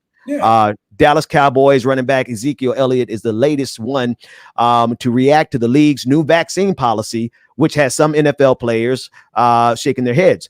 The league memo released yesterday, basically states that if a certain team has a COVID-19 outbreak in the upcoming 2021 NFL season, that team will have to forfeit their upcoming game and will be tagged as a loss. In addition, a forfeiture will also result in both affected teams not getting their salary for that game week, which is more than enough reason for Ezekiel Elliott to get the vaccine. So he finally went and got the vaccine yesterday after this memo. And then, as you were saying, the reason, he said, this is the quote directly from Ezekiel Elliott. He said, literally, this is in quotes. You said game checks? Elliott asked on Thursday during the press conference of Dallas Cowboys training camp, and he went ahead and got the shot after he realized he was going to lose his check, but not before, in the middle of a pandemic that's disproportionately killing Black people. But see, here's the thing, Ben. I don't think the NFL, and I want us to check the news here, because I don't think that the NFL is saying that any team who has a member of the team that tests positive for COVID, you're going to go through all this forfeiture. I don't think that's it. I think what they're saying is any team who has a member on that team who chose not to be vaccinated, yes, positive for COVID, yes, you're going to forfeit everything, right? So, okay. So Zeke, I just whoop your little ass because of what you said Thursday. You went and got vaccinated. Welcome to the fam. Love you. Appreciate it. That's all I want. It only took a financial incentive. Man, these people will follow their greed to hell or back. It's like, I don't need a financial incentive to get the vaccine. My self-preservation is the incentive. Listen, I've always defined greatness is your ability to face fear and do something that's going to benefit somebody other than yourself. Yeah. Now, clearly in this case with Zeke, money was the motivator, right? I'm simply saying to our folks, let this be bigger than you. I'm talking about all of our folks that are out there who, if this vaccine is available, go get the vaccination. Yeah. Go get it. Listen, I understand the historical implications of what happened in Tuskegee. I understand the racism in this country, but trust and believe there's enough people out here who's got their fingers on the pulse of information, like Brother Benjamin Dixon, that if it was some Jerry Lewis nonsense going on, we would be telling you, Facts. don't do it. Here's what's going on. Facts. Right now, this damn logic that you know, somewhere in the interview, Zeke said, man, you know, everybody in my family, we've never been vaccinated about nothing. Oh, God. Okay, Zeke, I hear you. But not in 100 years has the world ever seen a pandemic like this one we going through. Wow. Okay? See, yeah, this is all different to everybody. You know, wow. for all of this, you know, you can't tell somebody what to do with their body. Bro, Mac, I want you to put something on your spirit real quick as we get ready to watch these two clips from Marjorie Taylor Greene, and because I really want, if Brother Mac, if you were in an argument with somebody that you knew had no sense of self-preservation of their own life, isn't that somebody that you just gonna be like, okay, you know what, I need to walk away because they could kill me, kill somebody, kill themselves? That, like, have you ever been out partying with someone who has no respect for like, they have no sense of self-preservation? Those are the people who are leading our country. Listen to Marjorie Taylor Greene. She is a United States Congresswoman, and she laughs in context of the conversation about the pandemic in particular. Actually, I don't even want to set it up. Play the clip. Do you feel any responsibility for keeping people in Georgia safe? You know, there are children, skinny people who have died of the coronavirus. Do you feel any responsibility? Tia, you crack me up. You know what? I think people's responsibility is their own. Bro, Mac, she's laughing. 400 children have died, and to that very specific question, she breaks out into laughter. When we have sociopaths in power, we can't be surprised when 630,000 people die from this pandemic. Yeah, but you know what? Listen, I promise you this, and this is where we have to keep we have to help her to remember, right? I'm telling you right now, I need for somebody, man, and maybe this is something we should do, but we should go back to the beginning of the pandemic and listen and put together a video clip of everything that Trump said about it, how he dismissed it, poo-pooed it away. It was a Democratic thing. It's an Asian flu. It ain't nothing. It ain't this. All these things he did. Same thing with this woman. I don't care what race the children are who died. For you to have that type of reaction, but I also go back to January 6th.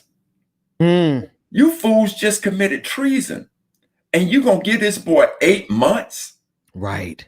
You're going to give him 8 months? I go back to Columbine. I go back to Sandy Hook. I go back to all these shootings where they're killing white kids.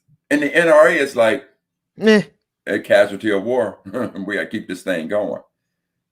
See, if they feel this way about their children, what do you think they think about ours? Feel about ours? Black Lives Matter, come on. They care less. I understand that. But that should not stop us from being the moral consciousness of this nation. And this is where we have to continuously scratch the consciousness of America, like it or not. Come on, man. Come on, Doc. I got a Fox News clip from Fox and Friends, and they're arguing over whether or not they should mask kids. And before you go to that, I'm gonna tell you this. I promise you this. And I love this potpourri of conversation because you and Georgia and Rebecca and DJ, y'all been talking about stuff all week, and I wake up and I tune in. So I got a whole bunch of stuff on my chest. But I'm gonna say this: all of these cats who are talking about don't take the vaccination, I really, really would want to know if them and their have been vaccinated. Now that's what I want to know, David. And if you feel so strongly about it, then walk your monkey ass right down into COVID Central and without a mask, and let's see how you fare. Take your children on down there. See, so they would allow their constituents, uneducated, They promote that to them. And the only reason they're promoting it is because this has become the new narrative. COVID is the new argument of the Confederacy. Mm. Whew. All right, so actually, I want to go back to this clip of Marjorie Taylor Greene because you asked a good question. All these people are telling folks not to get vaccinated. Are they vaccinated? Well, Tucker Carlson is vaccinated. Donald Trump is vaccinated. You have to have a vaccine passport to get into Fox News.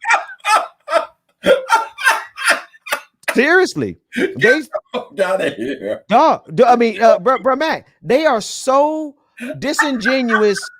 And their supporters are so dumb that their leaders are getting vaccinated, but they won't. Here's Marjorie Taylor Greene. She was asked a question about being vaccinated. Borrow CBS News. Whip Scalise said today he got vaccinated, citing this Delta variant that's going around, and said he's confident that it's safe and effective. Two questions. Have you yourself gotten vaccinated, and do you disagree with the Republican whip? Well, your first question is a violation of my HIPAA rights. You see, your HIPAA rights, we don't have to reveal our medical records, and that also involves our vaccine records. And do you disagree with Wait, David. You got to put her back in B-roll. Put her back in B-roll with that big, dumb, stupid-looking smile because she doesn't know what HIPAA rights are. We got elected officials who can't even use Google to find out what HIPAA is before. Like that obviously HIPAA is for doctors. She has the right to answer that question because it's her information. She's so dumb. But what she didn't want to say is, by answering this question, I'm approved to be a hypocrite. That's the HIPAA she was talking about. The hypocrisy of her. That's the reason she didn't want to answer the question. That's so it. They know, they are watching this mass of people who are clinging to something to be different. So if black folks want to get vaccinated, they're anti-vaccination.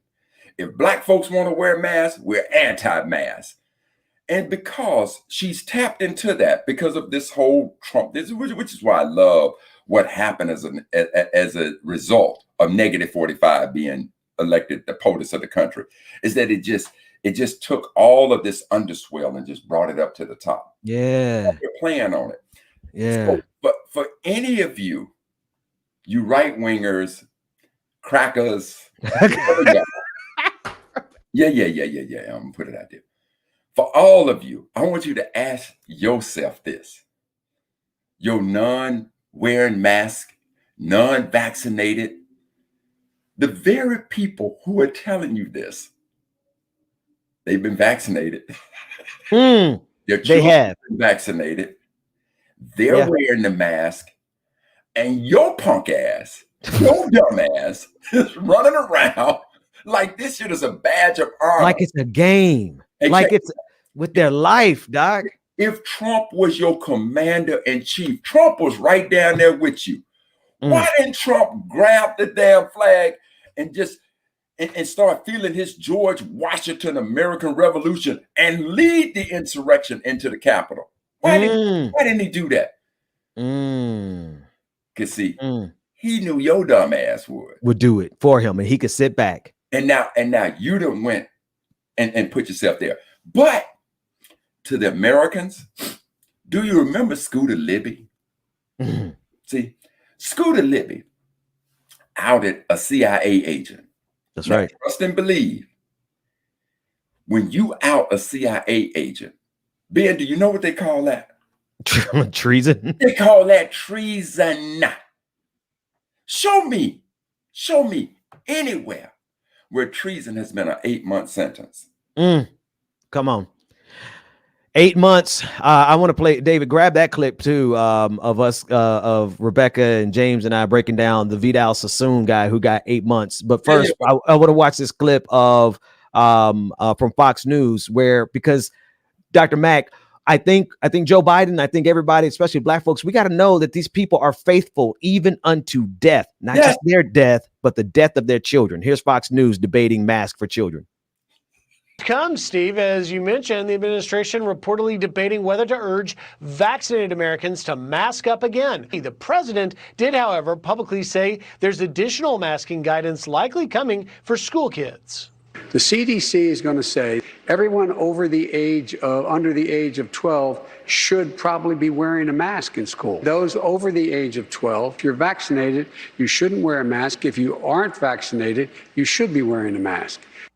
To be clear, children under the age of 12 are not currently eligible to receive the vaccine, but Biden predicted that that will change, quote, soon. Unclear if that means by the time school starts in the fall. The shifting guidance comes as the CDC director says this spiking Delta variant now accounts for 83% of all COVID cases nationwide. And so that's unbelievable. Kid abuse again.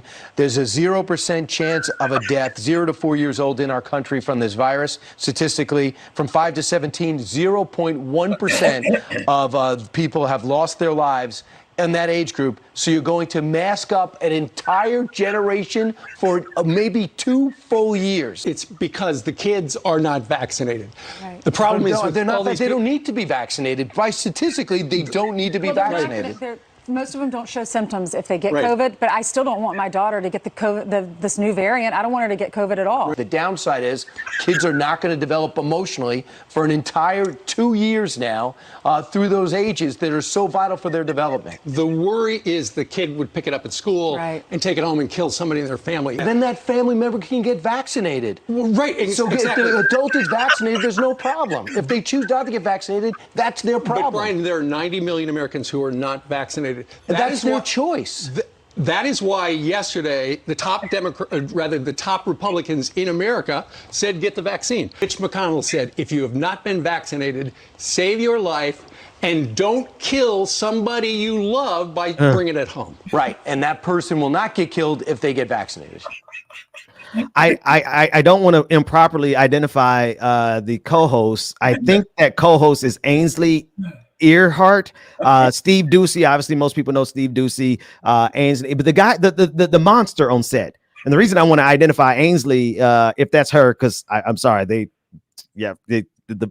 anyway, I digress. The point is that she cannot believe for the life of her that the person sitting to the left of her, from her perspective, is willing to sacrifice 0.0 something percentage of our kids. And she's like, I don't want my kids to get it in the first place. Hey, man, you saw that motherly instinct say, damn, carrying the party line. Yeah. I don't want that to be my baby. That's it. And see, you look at her, Karen, look back, I don't care what race you are. When you mess with a mama's babies, that's it. They all give you the same kind of look, right?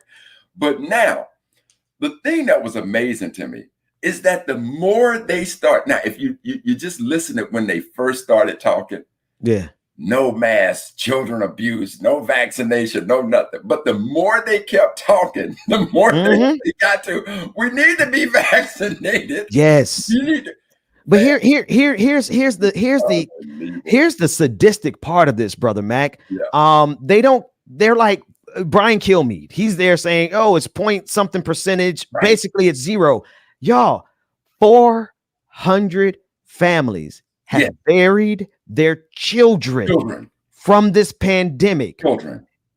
Name me one reasonable, rational human being who is going to want to take those odds with their children. You have to suspend with all paternal instinct. Everything. Which is something that is anathema in the universe. It goes against the laws of the universe for a creature to ignore the well-being of their children, and not only ignore it, because sometimes people can get negligent, but actively take steps that will cause, I got to read this. A child in Marjorie Taylor Greene's district died of COVID-19, and she's still attacking masks and the vaccine. This is from the Washington Post. It was published yesterday, and this is how it reads by Philip Bump. He says, very, very few children have died of COVID-19, the disease caused by the coronavirus. It is one of the few aspects of the pandemic that offers some reassurance. At least children have usually been spared the disease's worst effects as a parent of 2 kids under the age of 5, et cetera, et cetera, et cetera. Then he says, I mention this because my own children make the rare exceptions to that pattern even more painful. As with the death of a 5-year-old boy of the disease in Georgia last week, in that district that little 5-year-old boy died in was Marjorie Taylor Greene's district, as she laughed in the video asking about young people dying, a child, a 5. I have a 3-year-old. I just don't understand, Brother Mac, how these people are so committed to white supremacy that they have suspended with self-preservation for themselves as well as for their children. Brother Ben, the only drug that I know, the most seductive drug I know, is power. This, and the thing about it is, this woman has now, history has recorded her. Yep. History has absolutely recorded her. But okay, I don't want to be on the defense of talking about this crazy ass Karen. Yes. She could take her monkey ass down there and do whatever she wants to. But trust and believe, family, that when that reporter asked her, have you been vaccinated? Yes. If she said HIPAA, she meant hypocrisy. I don't want to expose my hypocrisy of telling folks this ain't no big deal. Don't do it. When I damn sure got me and my family vaccinated. See, that's what that is. Yeah. But let's move more to talking to our community. Trust and believe this, family. If you are part of this whole conspiracy thing and you got some damn logic that you want to spew to me about why Black folks should not get vaccinated, we need to round all y'all up. Behind the woodshed and one by one whoop your monkey ass and get y'all straight. Because I'm laughing, but they are getting people killed. Yes. They are getting people killed, Doc. I talked to a friend of mine who's down in South Carolina who's telling me that his grown ass brother is still staying with their mama. Now, I'm 59 and a half. So I can tell you that this grown ass brother has to be in his late 40s to early 50s. Ain't wearing a mask, didn't get vaccinated, and going out hanging with his boys, drinking from the same bottle, puff, puff, pass kind of shit. And I told my responsible friend, now, if that were my blood brother, grown ass blood brother staying with my mama, we got to have a behaving conversation like that, no, we wouldn't have had no conversation, man. You know, I would have flew down the mountain and you know exactly his monkey ass. You know what I meant by this conversation. We got to have a word or two there, You Doc. want to go out there and puff, puff, pass and do all that Come shit. on, man. In the middle of a pandemic? I would have changed them damn locks. His ass, and trust and believe, I'd have stayed there for at least, and given that I'm retired, I might not even went home. I'd have had to stay there for a month because I know he couldn't fucking survive for a month. But trust and believe, we have to protect our people. But I will say this. The reason why that analogy doesn't work in my family is because I'm the only surviving child of my mother. My mother's had to bury my oldest brother Bug and my youngest brother Goldfish, and God bless them brothers. But my brothers never would have behaved like that, number one. Right. More importantly, my mother during this pandemic, I talked about trying to come down there and see her. And my mama was like, you don't bring your ass down. You better stay up there in Maryland. I don't want you here. My mama loves me. I love my mama. But my mama was on that self-preservation thing like, look, baby. Yes. Stay your ass up there. We'll get Bro, Mac, why are we led? I want to play this next clip from Dr. Washid, I want to pronounce her name correct, Rochelle, rather, Walensky. And she's addressing the same question. I just don't understand. What did you say? Power. You said the drug that is causing them to suspend with their own self-preservation and the preservation of their children is the drug of power. And I agree. Let's watch this clip of Dr. Walensky. As she discusses the exact same scenario about whether or not children should wear masks. As a physician, we always want to be able to know and discuss the benefits and risk of anything that we're prescribing, including a vaccine. Now, the first voice you hear is of the congressperson asking her the question. Here we go. It's estimated that 40, maybe 50% of children have already had the COVID virus. What are the additional benefits to the vaccine to a child who's already had the virus? I think it very much depends on what the variant that child might have had, whether they could potentially be infected or reinfected. And, you know, one thing I just want to note with the children is I think we fall into this flawed thinking of saying that only 400 of these 600,000 deaths from COVID-19 have been in children. Children are not supposed to die. And so 400 is a huge amount for a respiratory season. Thank you. Dr. Woodcock, how many children under the age of 18 without a pre-existing condition, a significant health condition, Come on died back. from COVID in this country? I don't have that at my fingertips. I'm sorry. Dr. Over 400. Without health Oh, that I condition? don't So know. I think the answer is probably 0. So I think if you take a deep dive, most of the children that have died had some type of underlying health condition.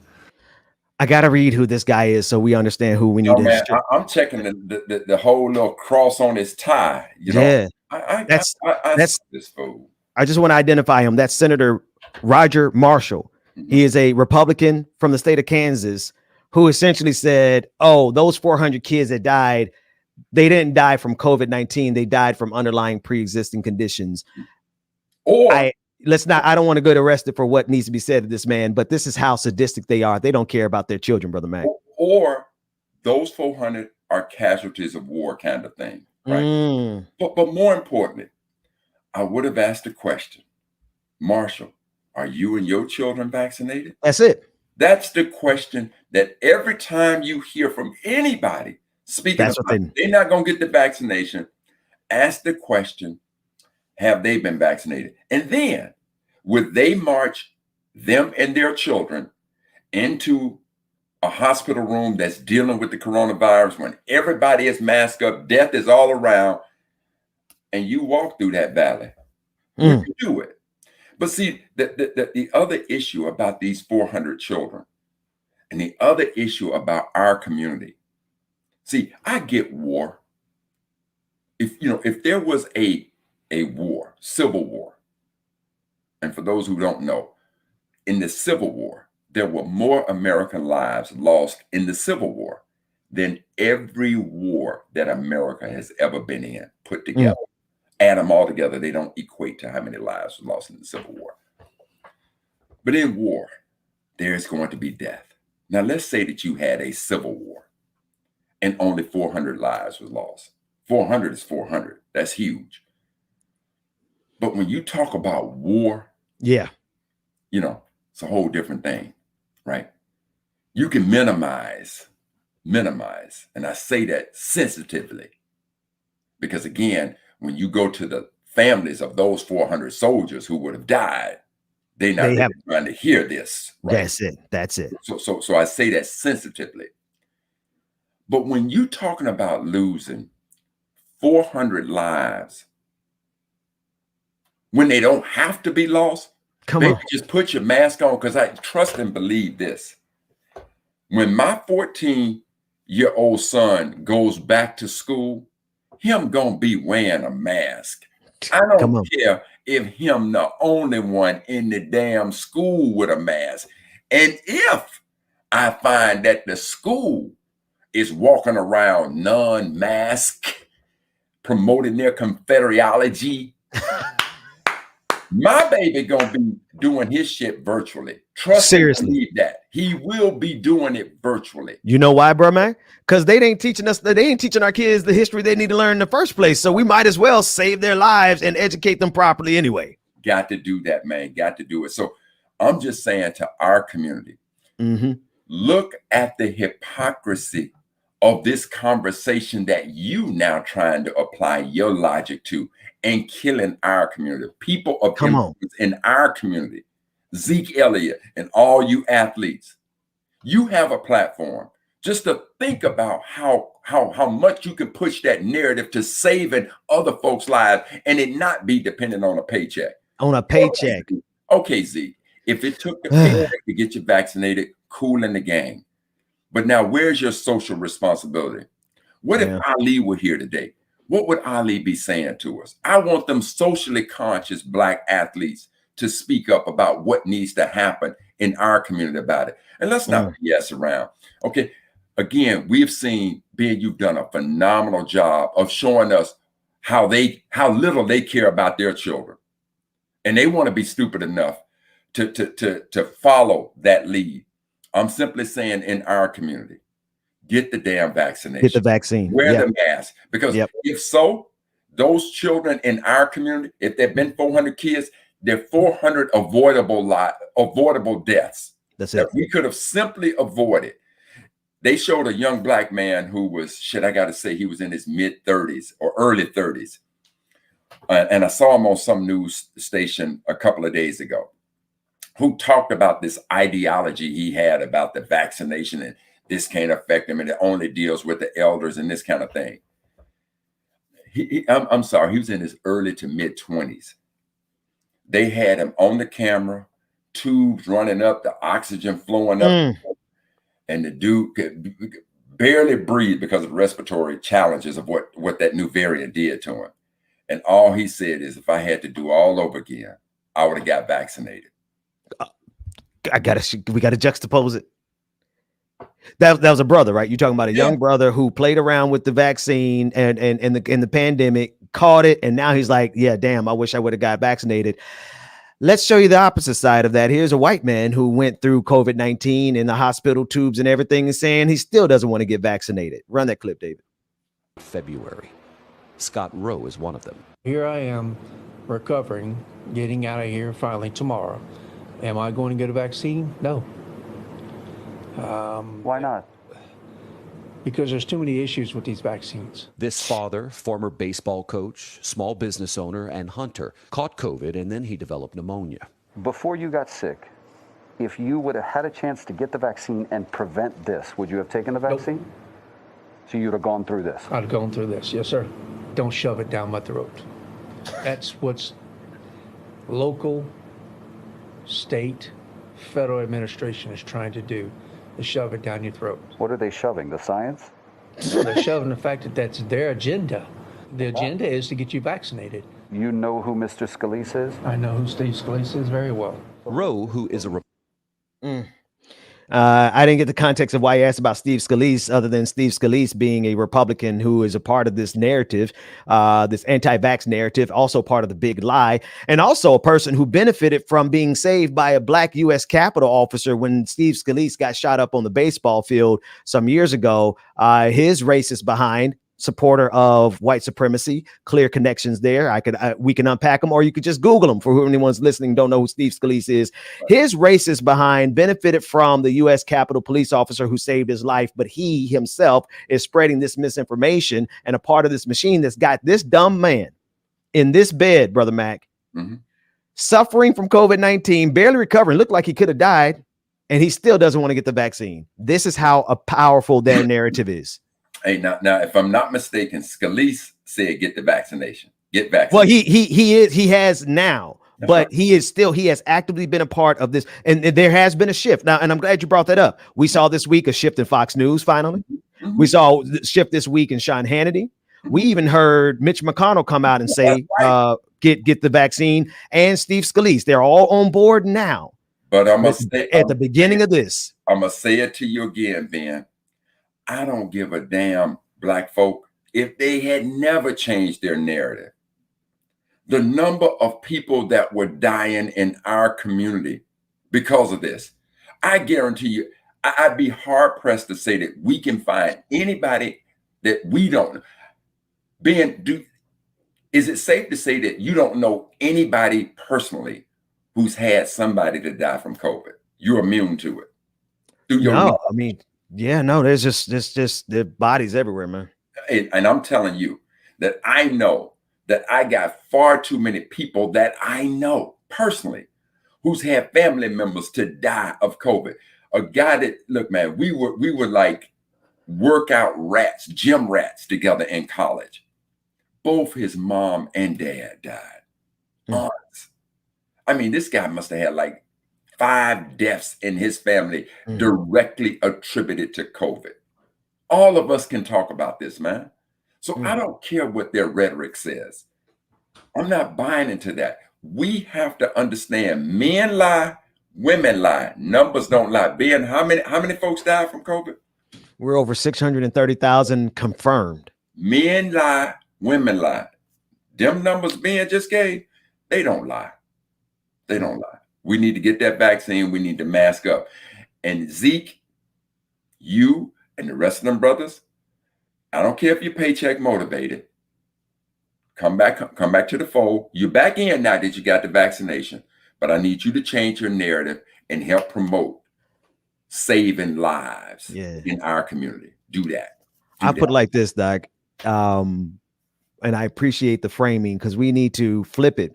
I need everyone to see exactly like what you've been trying to convey here, Brother Mac, that despite how careless and unconcerned they are with their own lives and with the lives of their children, we are not them. We are not they. No. We love our children. Yeah, look.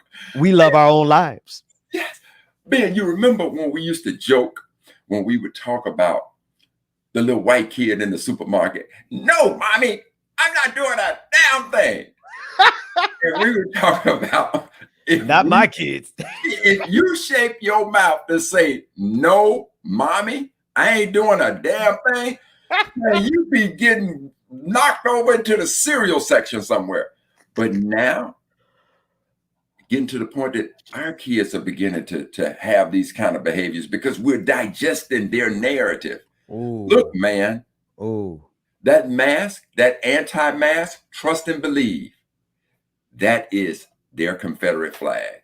Yeah. I promise you that. It's their Confederate flag. That it just, see, the reason why this makes no sense to, see, racism doesn't make sense, right? If you just look at us all as humans, it just don't make sense. But they gotta cling to this, man. There's just that big hole in their soul that they gotta have. And now, this whole vaccination, wear the mask, don't wear the mask, get vaccinated, don't get vaccinated, but go and ask them if they're vaccinated. And you're going to hear exactly what little Karen said. That's a violation of my HIPAA. No, as Ben said, fool, if the doctors told them your medical situation, that's a violation of HIPAA.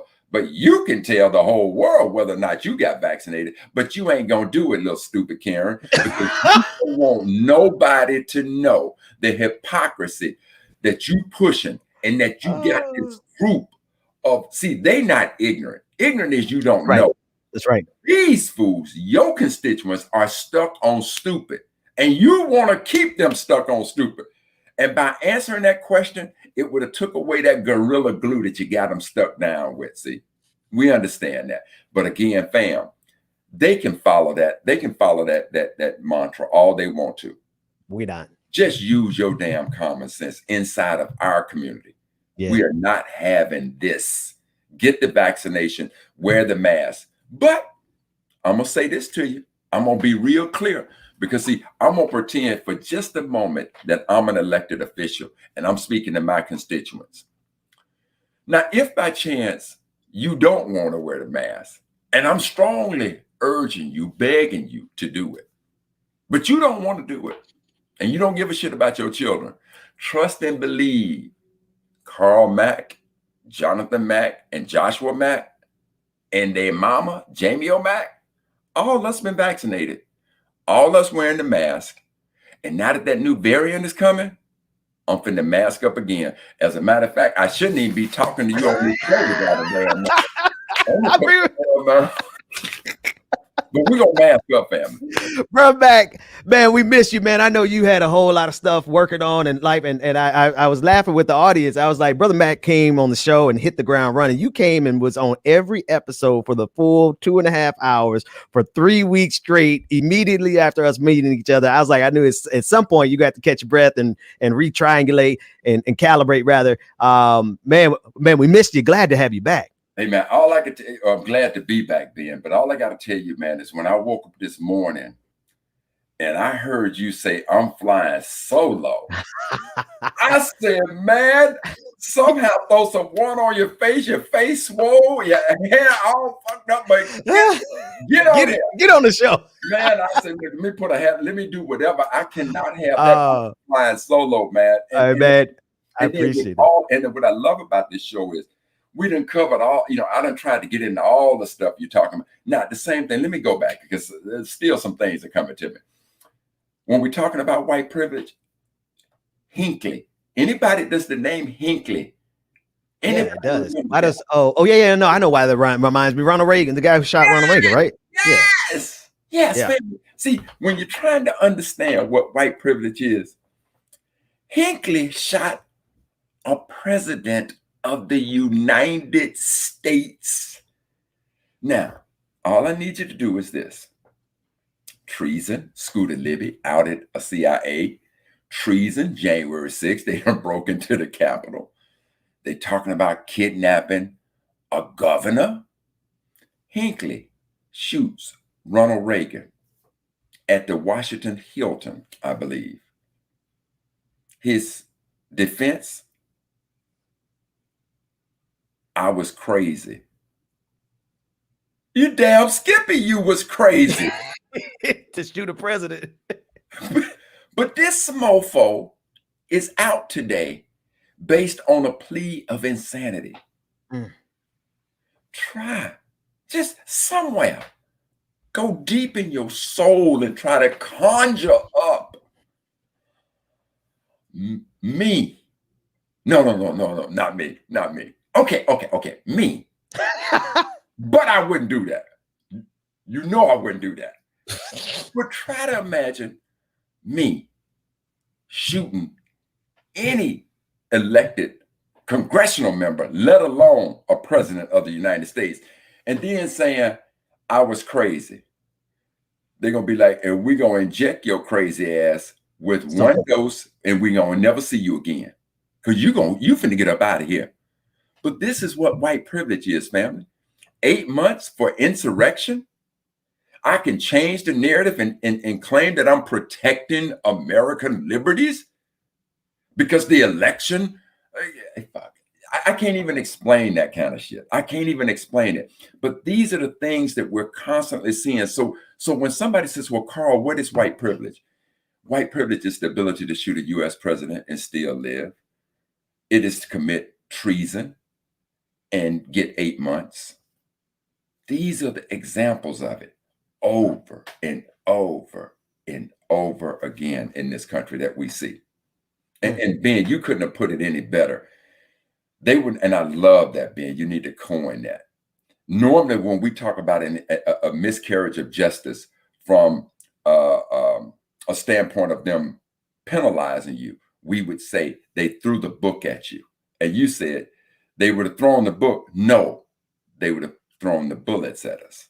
Yeah. See, the book would not have been enough for that. For that insurrection, right. Normally they throw the book at you and trust and believe that everybody, had that been black, that would have, if they would have thrown the book, trust and believe you would have gotten serious jail time. But as you said, Ben, they didn't throw the book, they threw the bullet. But now let me take you back through history. And I want to take you to the Children's Crusade, right?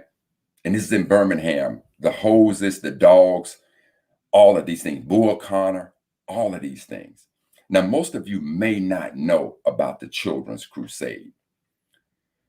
But when Martin King led this effort of trying to fight for equality, they decided, there was a reverend by the name of Bevel who gave him the idea, hey, look, Martin, we done used up almost all the adults in this thing. Why don't we employ the children, let them be a part of this movement?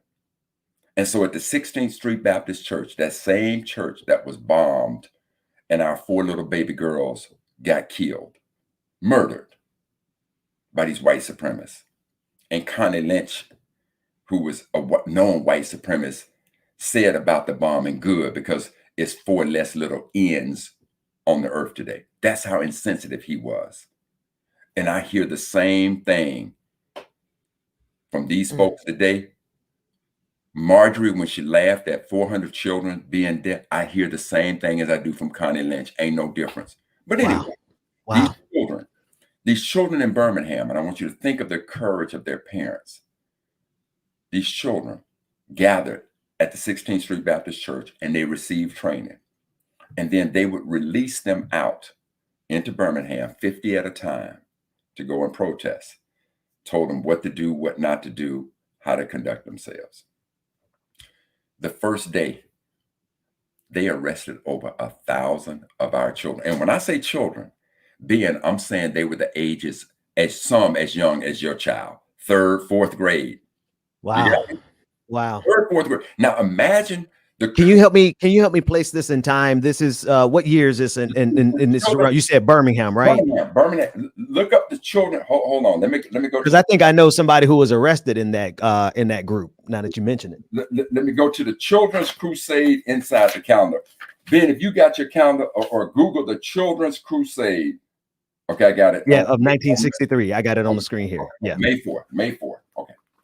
Now, so what I'm saying to you is that these little children, wow, were part of it. They arrested 1,000 children, and then the next day, but no. That's Little Rock. That's Little Rock, Arkansas. There, in the Children's Crusade, these were my babies.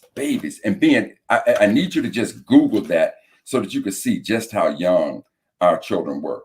Okay. But again, try to imagine the courage of our babies. But then the courage of the parents to allow the children to go.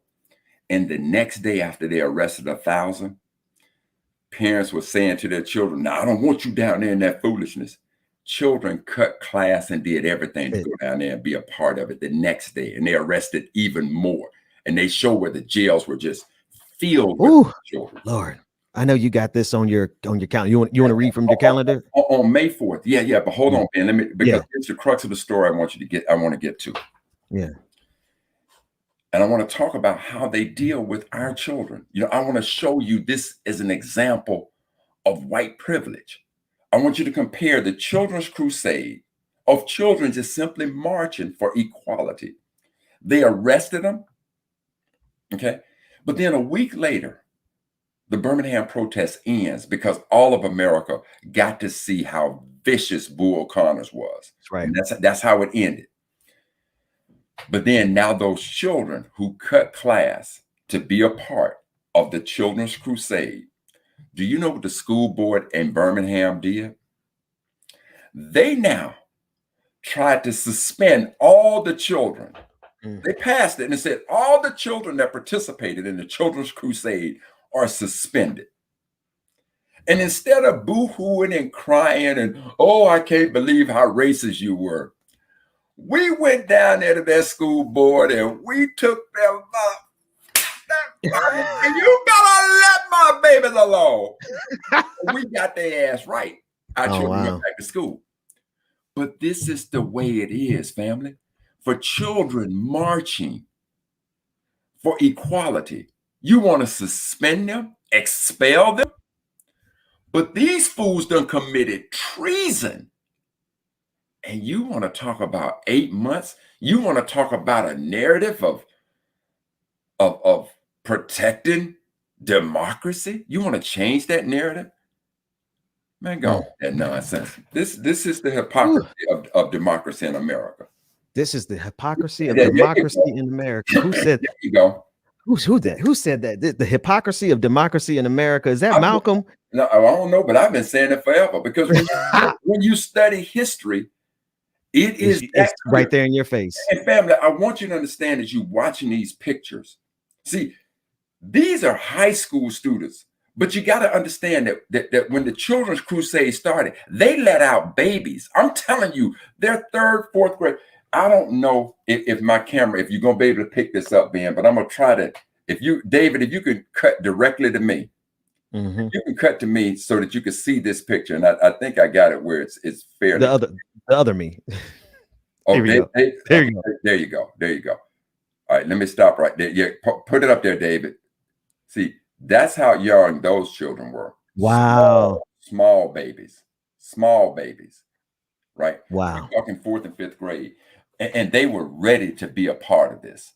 But the brother who encouraged King, so a lot of people want to give King the credit for that. It was a brother named Brother Bevels who came up with this idea of using our babies. But not only am I so humbled by the fact that our children got inside the Children's Crusade, but I'm also so humble.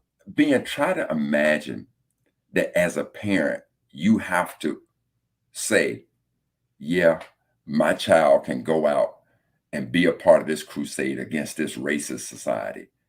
That's the part about our history that I want us to engage in, not just the known people, but now try to put yourself in the mindset of those Black parents in Birmingham who allowed their children to go. Try to put your mindset in the minds of those children who the next day, after seeing their friends get arrested, thought it a badge of honor to get arrested for standing up for something good. See, that's what greatness is. Even though I'm afraid, I'm going to do it anyway. And all I'm saying to your family is that we have to have the courage to stand up in our community when there are people that we normally respect in our community who are trying to give us some narrative that it's okay not to be vaccinated. It's okay not to wear the mask. No, it's okay for us to take you behind the woodshed and whoop your monkey ass and get you right too. Like it. Doc, I want us to thank you for juxtaposing those two things, right? Yeah. Because look at how America treats children, right? And then somebody say, "Oh, that's 1963." Okay. Tamir Rice was 12. Yes. Ma'Khia Bryant was 16. Mm-hmm. Trayvon Martin, I forgot, he was a teenager. Michael Brown was a teenager, right? We've seen this country in the past, as well as in the present, treat Black lives as if we are the ones committing treason, when we have seen throughout history, Black lives have stepped up to protect and build this country, while spoiled men children in the form of white supremacy run around burning stuff down anytime we get one step ahead. Because the thing I think they fear the most, Doc, I want you to get the last word. We'll get out of here, man. It's Friday. You got on your 18-hole Baptist church gear. I'm not going to keep you from the golf course. I'm good.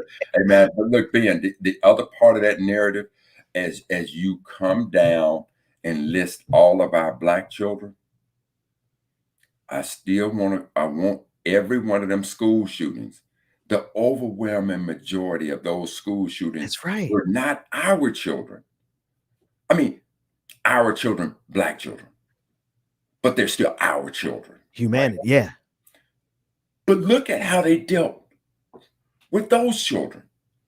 The children from Columbine, from Sandy Hook, those parents who were hurt, they showed no sympathy at all. Oh, yeah, we're sorry. Yeah. But are you going to go against the NRA? Are you going to put in some decent legislation? These are the overwhelming majority of these kids who were killed in these school shootings. I got to believe, Ben, and I don't know the data, but I got to believe the overwhelming majority of these children are white or something other than Black. Yeah. Okay. And look at how dismissive they are with their own children. These are the type of elected officials that you have to look at. You have to look at their morality. And instead, you have deified them and made them feel that they are above the law, which is why they talk to you in such a stupid, hypocritical way. Don't go get the vaccine. Make sure you have a dose for me and my children. Okay? Yeah. That's exactly right. That's exactly right. You got to get that dose. So we can't do that. So Ben, when we talk about the immorality of these people, you can even look within their own communities and see their immorality. I'm reminded of, and we're gonna get out of here. But the best example of this is Joe the plumber.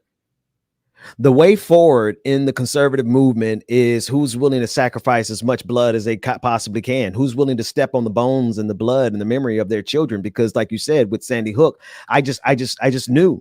I knew for a split second that there's no way they're going to allow their precious children, this small, these babies, to be killed and not do anything about it. But not only did they let them be killed and not do anything about it, Joe the plumber made his entire career off of being willing to say this.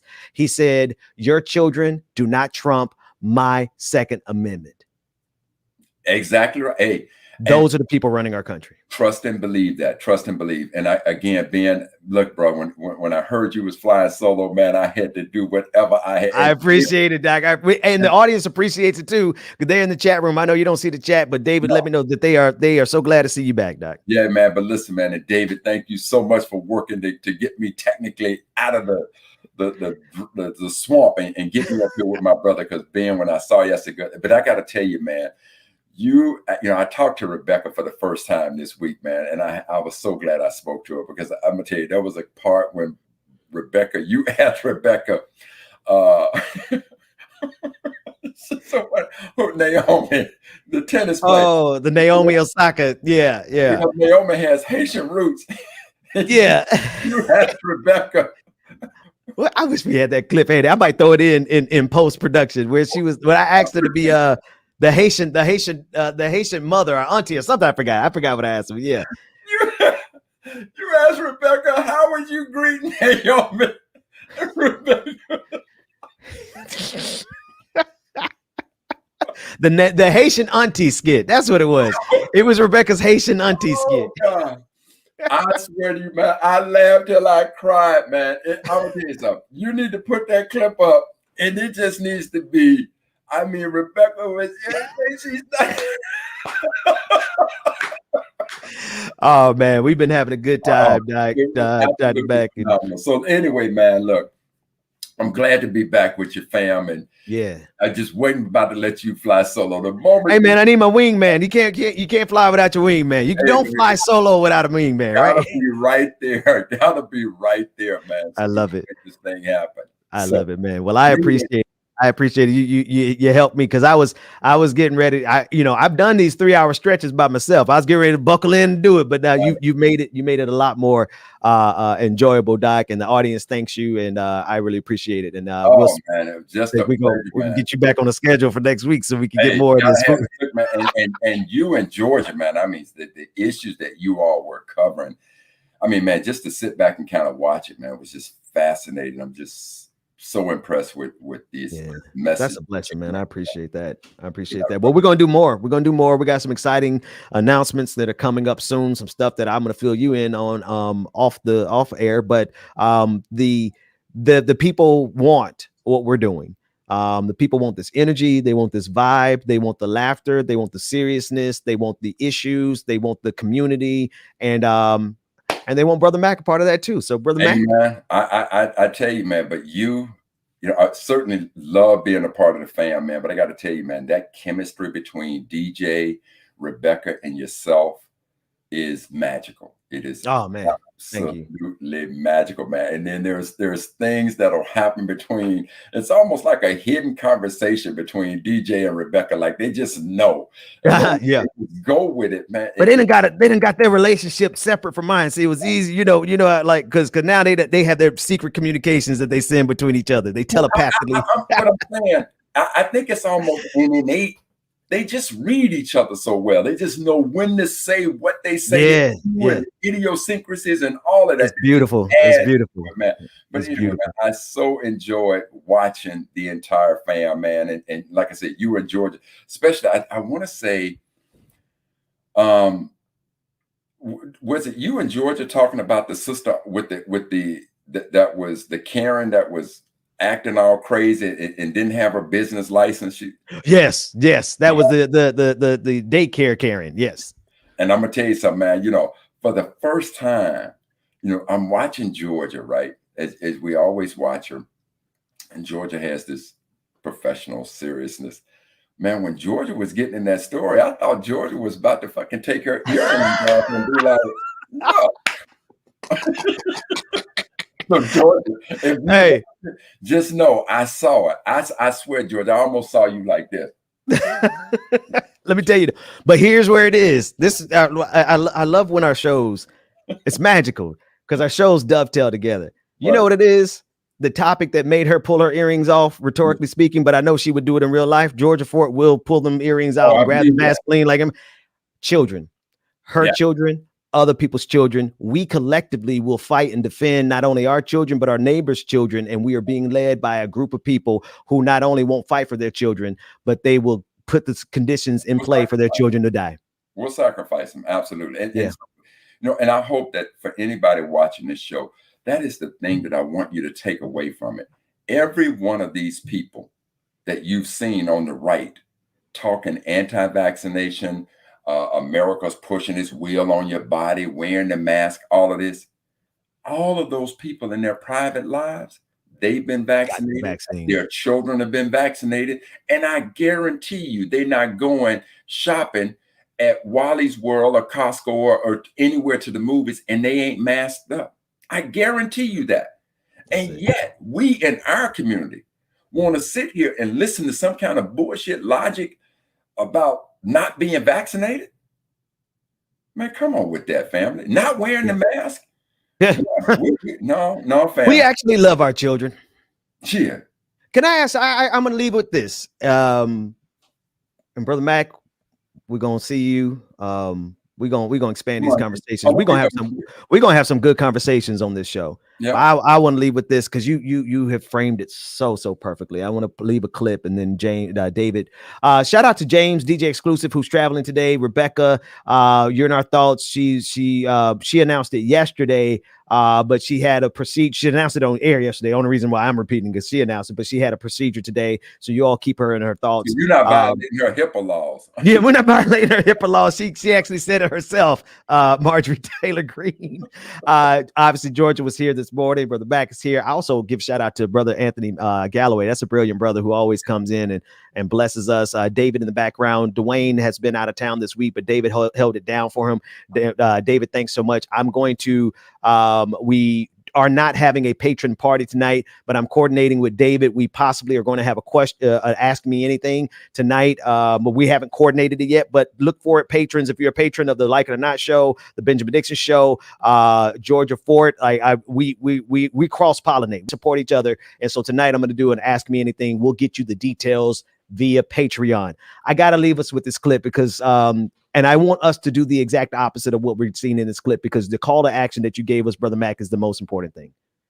No matter how ridiculous America is, we don't have to jump off the cliff with these ridiculous people who are willing to sacrifice their children. Get vaccinated. Let's get 100%. You said it last time you were here. Let's get 100% vaccination rate in the Black community. Let's do it. But here's a clip of what we're not going to do. We're not going to play these stupid games. We're not going to find conspiracy theories or ways to try to justify us not getting. In this clip, as we get ready to go, they've gone so far as to say that mask is nothing more than a fetish. Now, we'll talk about it on Monday, but this is what we are as Black people cannot do. And as human beings, can I say this? Because this is something else you hit on, Brother Mac. When we say Black, we're talking about our tribe.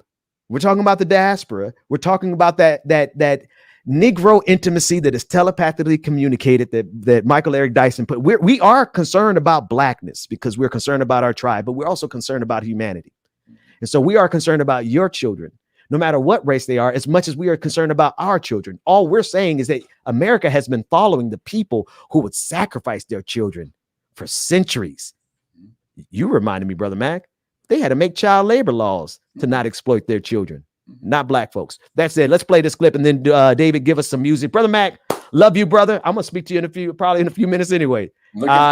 Everyone in the Facebook, YouTube, Twitch, Twitter, thank you all so much. Hit that like, share, and subscribe. If you're listening to the podcast after the fact, you can still hit the like, share, and subscribe button to help us fight back against this algorithm. The Benjamin Dixon Show, like it or not, on the clock, and none other than our own historian, Brother Carl Mack. We will be back next week, Monday. Here's a clip of what we're not going to do, and then some music, and we'll see y'all on Monday. Take care. We would see someone with abused children, and they let abuse happen over and over again, knowing it was happening. We would say, you are a stupid parent, right? You are stupid. Why are you letting this happen? Yeah. But at some point, if it continues, wouldn't you think, okay, you're not just stupid, you're complicit. You are complicit in this abuse because now you know it's happening. That's right. And you're allowing it to happen. Yeah. So at what point, and I think that time is now, Stu, do we say, you parents that are allowing your children to be strapped up with a sexual fetish, with a very abusive tool of submission, you are complicit in this unless you go around and march and protest until this mask mandate is lifted, and until any vaccine mask mandate is lifted, you are complicit in the abuse of children. These parents will be held to no different standards than the elected representatives or candidates that I'm talking about. If you're not actually doing something to fight this, if you're just bitching and moaning and complaining, which is what these elected representatives are doing. Again, I see another headline today. Rand Paul really grills Fauci. I don't really care.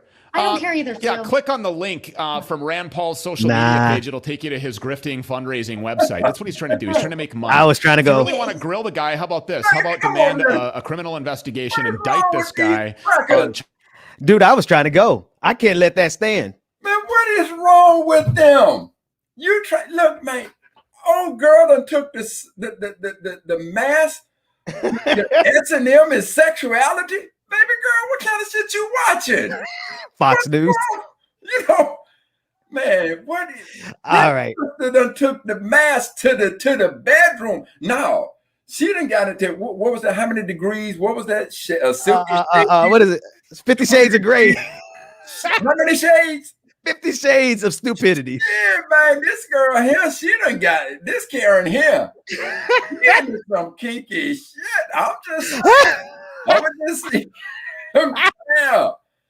He done took the mask to the 50 Shades situation. You know what they trying to do? They're trying to tie it to QAnon. That's what it is. They're trying to tie wearing a mask to the QAnon sex trafficking of children conspiracy theory.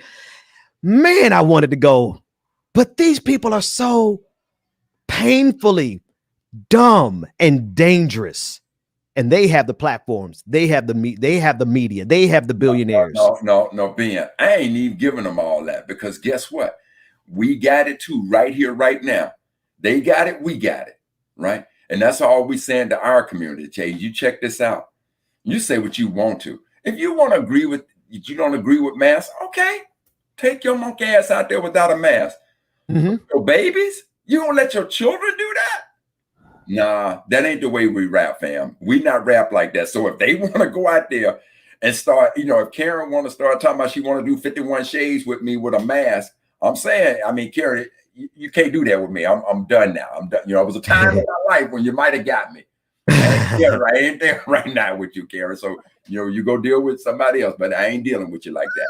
But when you want to start talking about in the midst of a pandemic, when folks are dying and we're talking about protecting children, you want to take that to 51 shades of stupidity. Shit, damn, girl.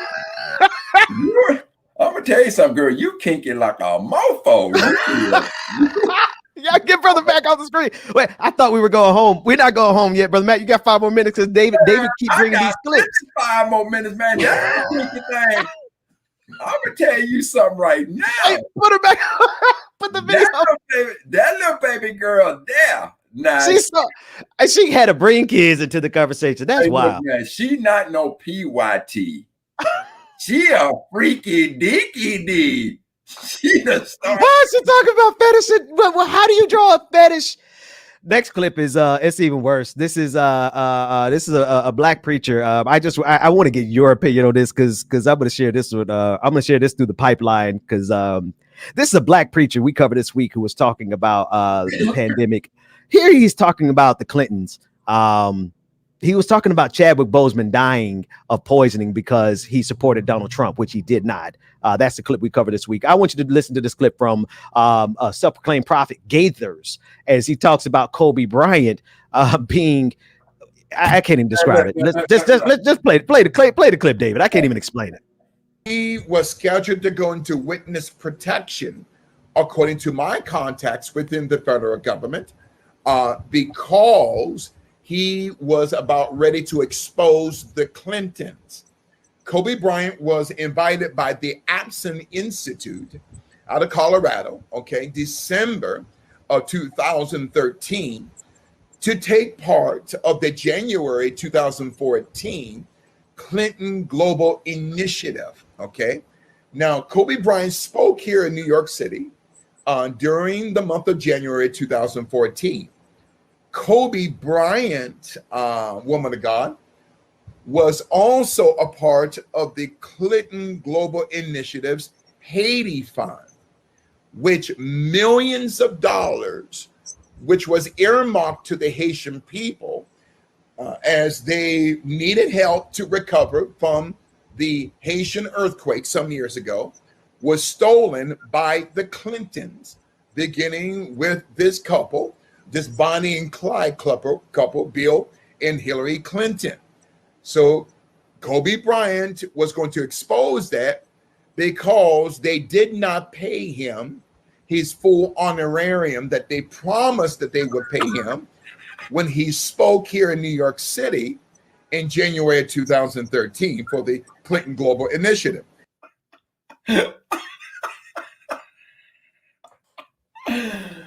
Man, You think Kobe Bryant was concerned about one honorarium at all? Go ahead, bro, Mac. What you got? Bro, let me tell you something. I don't know who this fool is. Bishop Larry Gaithers, but yeah, he's a fool. Bishop of what denomination? The denomination of stupidity. You got it. Okay, but listen, so let's not put that title on him, because if we do, that's he gonna run with it. Yep, that's false information. Bishop of what denomination? But so, family, this is what I'm saying to you. See, we have to hold true to ourselves. Now, just like we talk about them crazy crackers when they act like crackers, we got to talk about. See, this brother here is a fine example of the newest induction to the Kunta Hotel. This fool just got himself a lifetime reservation in the penthouse suite of the Kunta Hotel. Him and people like Joe Brown. See, yes, y'all call him judge. He ain't worthy of that title. Now, see, these fools are examples of, I'm going to say the most outlandish things about my community because it's going to get me notoriety. That's it. So we see these fools, but Gaithers, the only thing you getting from me is I got the pen and I have marked your reservation effective immediately in the Kunta. I'm going to have a door between you and Joe Brown. Y'all can share that and walk between rooms, make you feel like you're in bigger rooms. But you are in the Kunta. You don't deserve no other conversation from us. And then I'm going to tell you something. Now, I done talked about my mama. Now, there's 3 athletes that my mama loves to no end. At the top of that list is Venus and Serena Williams. And right next to them, not below them, but probably right next to them is Kobe. You can't say nothing bad about Kobe. My mama wanted to beat me down about how Kobe was better than Michael Jordan. Kobe was better than anybody. You can't say nothing bad about Kobe. Wow. My mama had seen you, Gaithers, talking about her beloved Kobe like that. My mama would have whooped your monkey ass. I have no doubt about it. She would have whooped your monkey ass. I love it. Because my mama ain't here, I done put your monkey ass in the Kunta. The Kunta Hotel. Hotel. That's where he's got a penthouse suite. Right there. That's it. Brother Mac, we're going to call it there. You're the man. I'll see you on Monday. I look forward to it, man. Everybody, thanks so much for hanging out with us so long. We will see you all Monday. David, it's in your hands. Give us some good music to get out here and start our weekend with. We will see everyone next week. Love you, mean it. Bye-bye. Deuces. With the kid, know I got to get paid. Keep it real with you, I've been in the field in position. Look, hey, I've been trill, you can tell by how I feel when you with me. Look, wave, tell me, can you slide for a real one? Slide for me, slide for me. Can you slide for a real one? Can you slide for me, slide for me. Can you slide for a real one? Can you slide for a real one? Can't tell me nothing, I'm flexing stunting. Eating all my veggies in my pocket, half an onion, and that pack smell like a Funyun. Trump be beating, shit be humming. You can hear me around the corner before you ever see me coming, and they know just how we coming.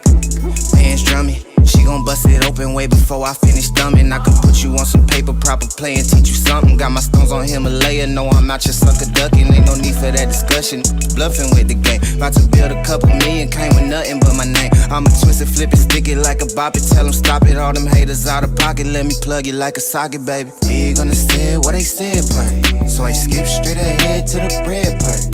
Top out, I'm cool on the chick check. With the kid, know I got to get paid. Big on the stead, what they said, part. So I skip straight ahead to the bread part. Top out, I'm cool on the chick check. With the kid, know I got to get paid. Wave, tell me, can you slide for a real one? Slide for me, slide for me. Can you slide for a real one? slide for a real one? Can you slide for baby, say I make him nervous. Maybe cause I'm real on the surface. Maybe cause I'm 10 down where the turf is. Don't get lost in those facades on the guys. You know ain't nobody perfect. I just put the work in, I know what my worth is. I'm living lavish, I'm flossing, bossing a bag and cash off the passion. Out here with my niggas, AV to the casket. We reckless, stay in your lane. I'm on gas till somebody cut the brakes. Cutting off these haters in the heads of the snakes. You're spinning the plan, but you catching on late. And she just sent the emoji, said she wetter than a lake. So I better not flake, take a break, say word.